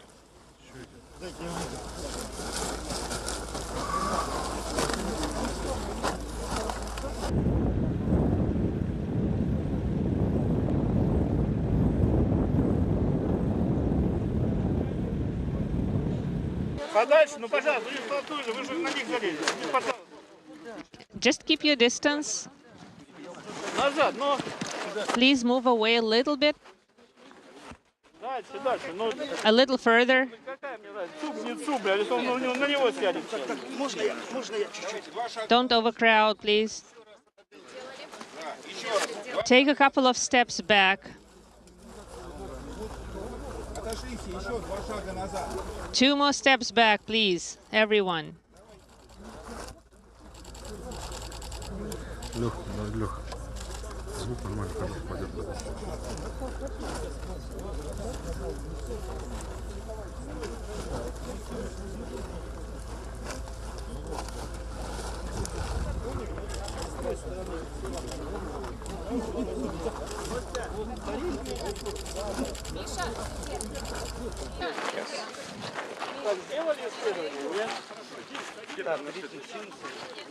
Have you done the tests? Yes.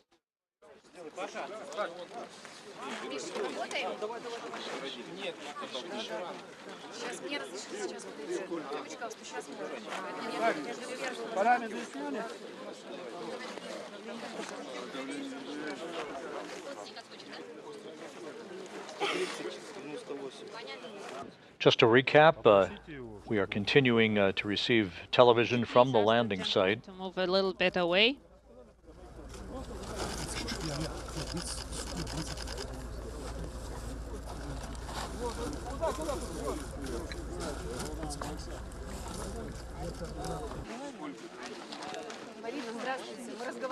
Hello, The Soyuz MS-24 landed right on time at 2:17 a.m. Central Time, 3:17 a.m. Eastern Time, 12:17 p.m. at the landing site. Pickles for you.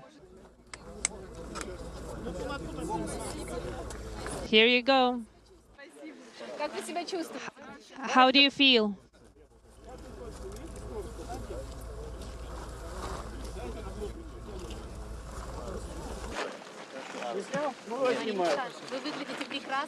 Marina, you look beautiful. Everyone is saying a big hello to you. You're our heroine. We are so proud of you. And we brought these flowers for you to say thank you to your heroic deed.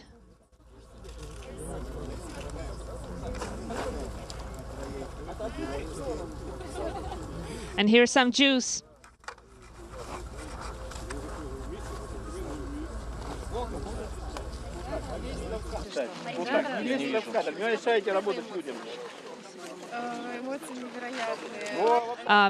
I'm overwhelmed with emotions. It's something incredible.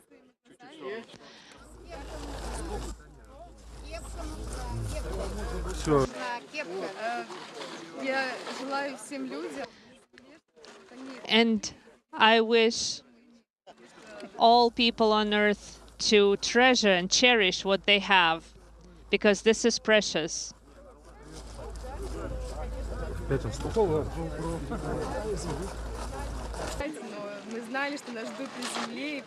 We knew that we were awaited here on the ground, and I thank all people of Belarus.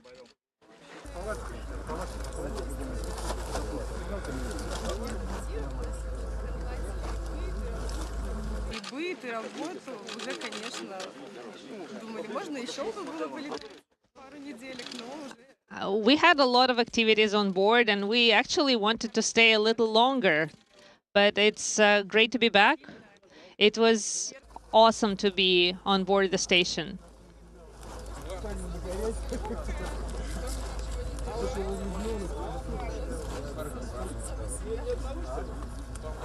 Ее закрыли опять. Я тебе говорю, закрыли ее опять.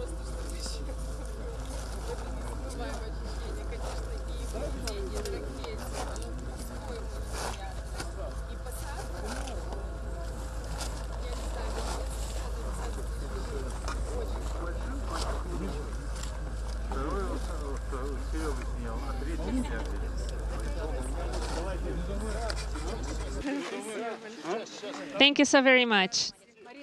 I'm so glad to see you all. So Marina, we all tried to bring you something, but are you hungry at this very moment? No, not at all.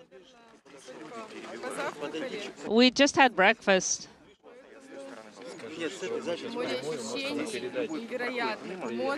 I'm just overwhelmed with emotions. I'm not hungry at all. I'm so glad to see you all.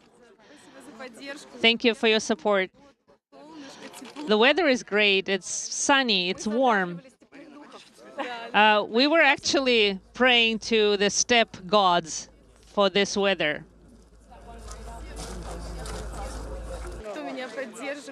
Thank you all who supported me, who rooted for me.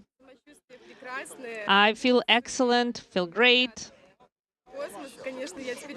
I now understand why people want to be cosmonauts. When I saw this with my own eyes, I understood why I'm here.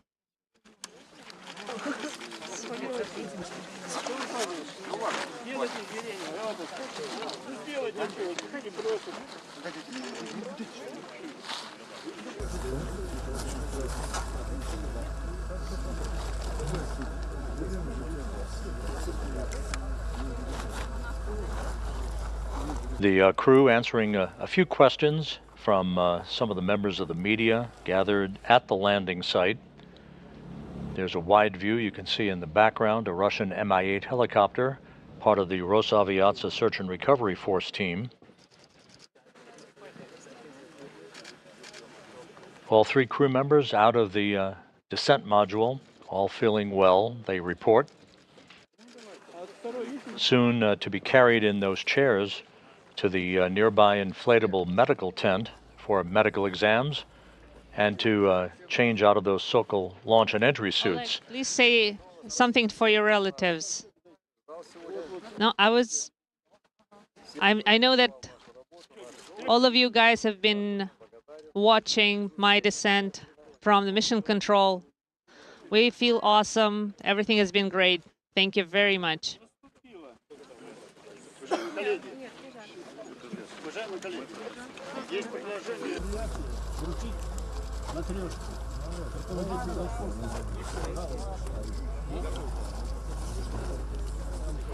After the brief period of medical exams, the three crew members will be brought to three different helicopters for a 2-hour flight back to the staging city of Karaganda, Kazakhstan. Thank you. Where they will split up, Loral O'Hara boarding a NASA plane to fly back to Houston, while Novitsky and Vasilevskaya board a Gagarin Cosmonaut Training Center aircraft to fly back to their training base in Star City, Russia, outside of Moscow. Marina, can you turn it our way? Открыли ее, давай я покажу. Может... You can put it here. В реальном времени.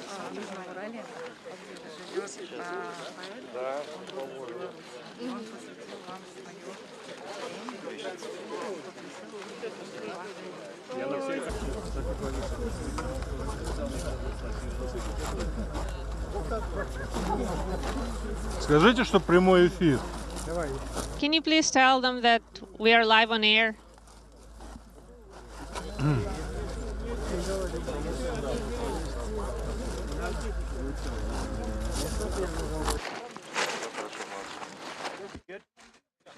And a good view of Loral O'Hara with a thumbs up.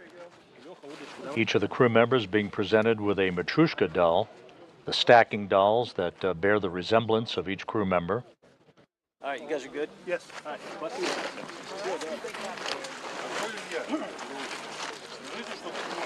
Не надо, спасибо.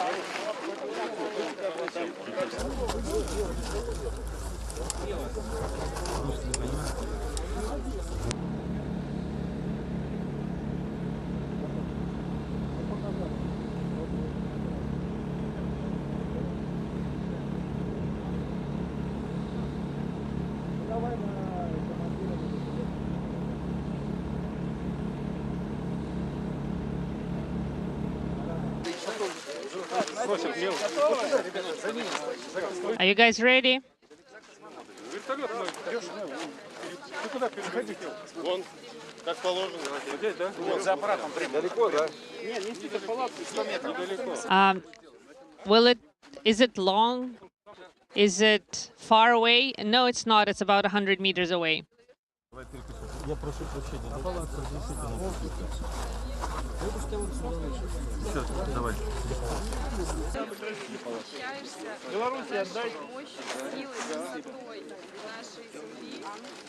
I was amazed to see our beautiful Earth from space. Вечерний панорама, поэтому не пропустите. Что констатирую к этому моменту? Марина Василевская сейчас, она утопает в цветах. Мы, как настоящие белорусы, гостеприимные, хлебосольные, не могли приехать и сюда в степь с пустыми руками, поэтому сейчас попрошу режиссера. We came here from Belarus and covered Marina Vasilevskaya with flowers. Right now we have the Belarus delegation, medical team, and other support personnel around Marina.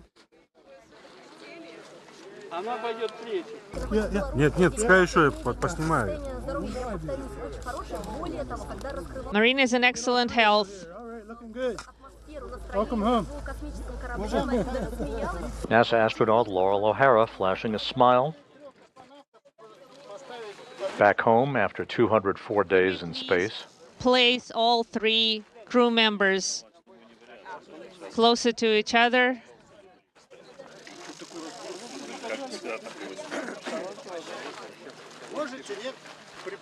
They're asking all the docs if it would be okay to bring the chairs in closer a little bit.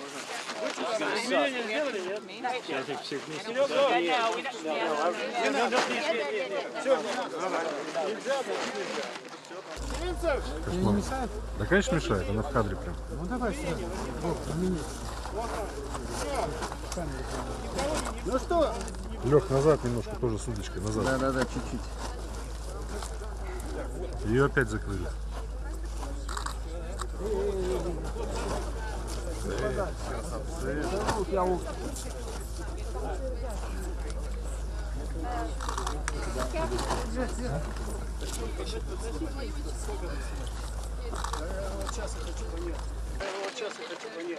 Коллеги, мы готовы уходить. 2-3 минуты и все, мы сейчас... So, give us 2 to 3 minutes.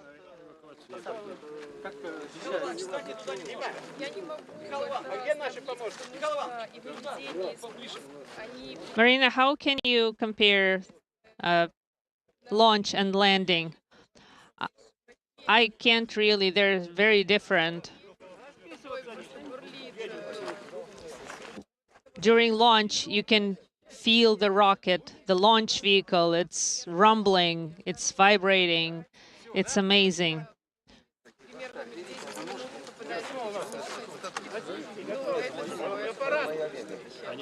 And then after about 10 minutes, you feel that you're in weightlessness.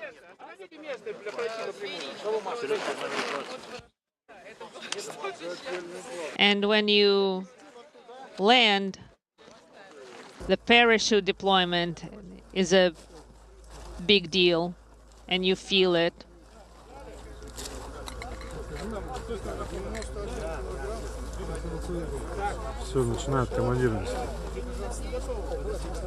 All right, they will be starting transporting the crew commander.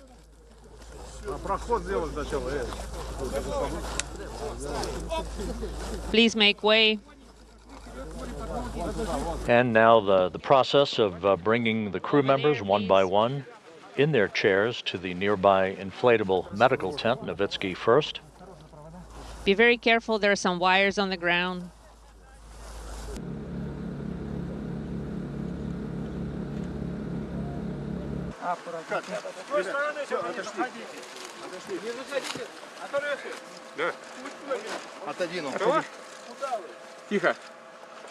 And in a tradition, Novitsky signing his name to his Soyuz spacecraft.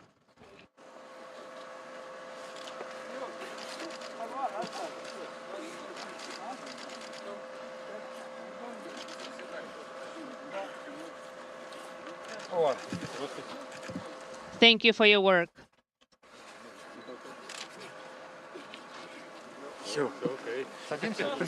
All right, I'm done. Please sit in your seat.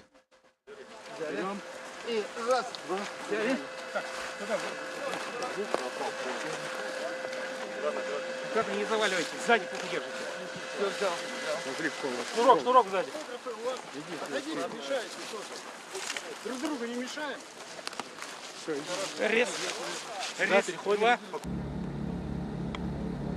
Oleg Novitsky being carried, as is the tradition, into the inflatable medical tent nearby, where he will undergo initial medical exams and change into more comfortable clothing, removing his Sokol launch and entry suit.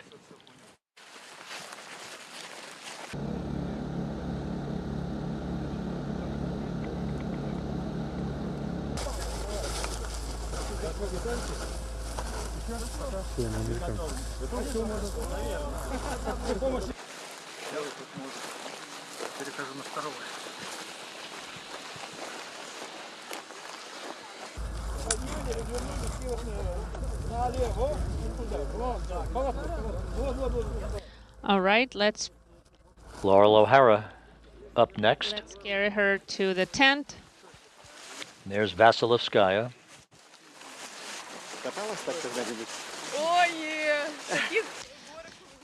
Have you ever had a ride like this? Never.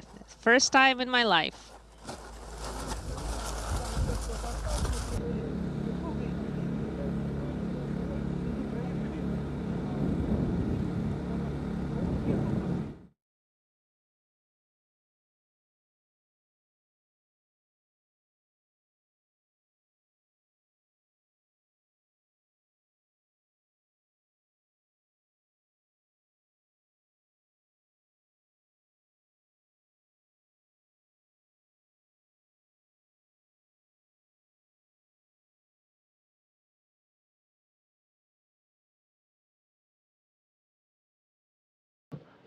So you've been watching a video from the landing site where Soyuz MS-24 touched down at 2:17 a.m. Central Time, 3:17 a.m. Eastern Time. It was a perfect landing, all of the undocking, and there's a replay of the Soyuz under the chutes that we saw live less than an hour ago. The Soyuz landing, you'll see the soft landing engines fire and the parachute reefing. And there was touchdown, 91 miles to the southeast of the town of Dzhezkazgan, Kazakhstan, bringing home Loral O'Hara of NASA after 204 days in space, Soyuz commander Oleg Novitsky, who completed his 4th flight into space, with an aggregate total of 545 days to his credit, and Belarus spaceflight participant Marina Vasilevskaya.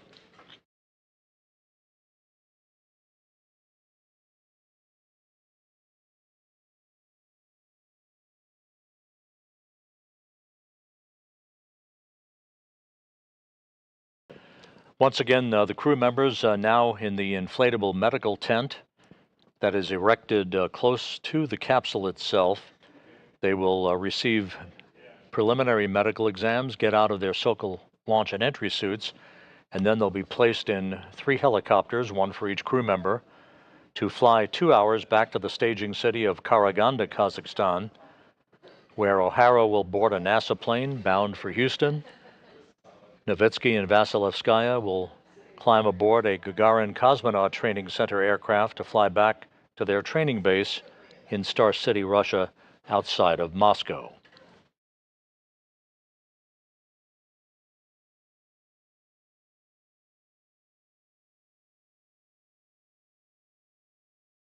So with Soyuz MS-24 safely back on Earth and the 3 crew members in good shape, next up, an astronomical phenomenon that doesn't occur every day, the well-publicized and much anticipated total solar eclipse that will cross the United States on Monday, April 8th.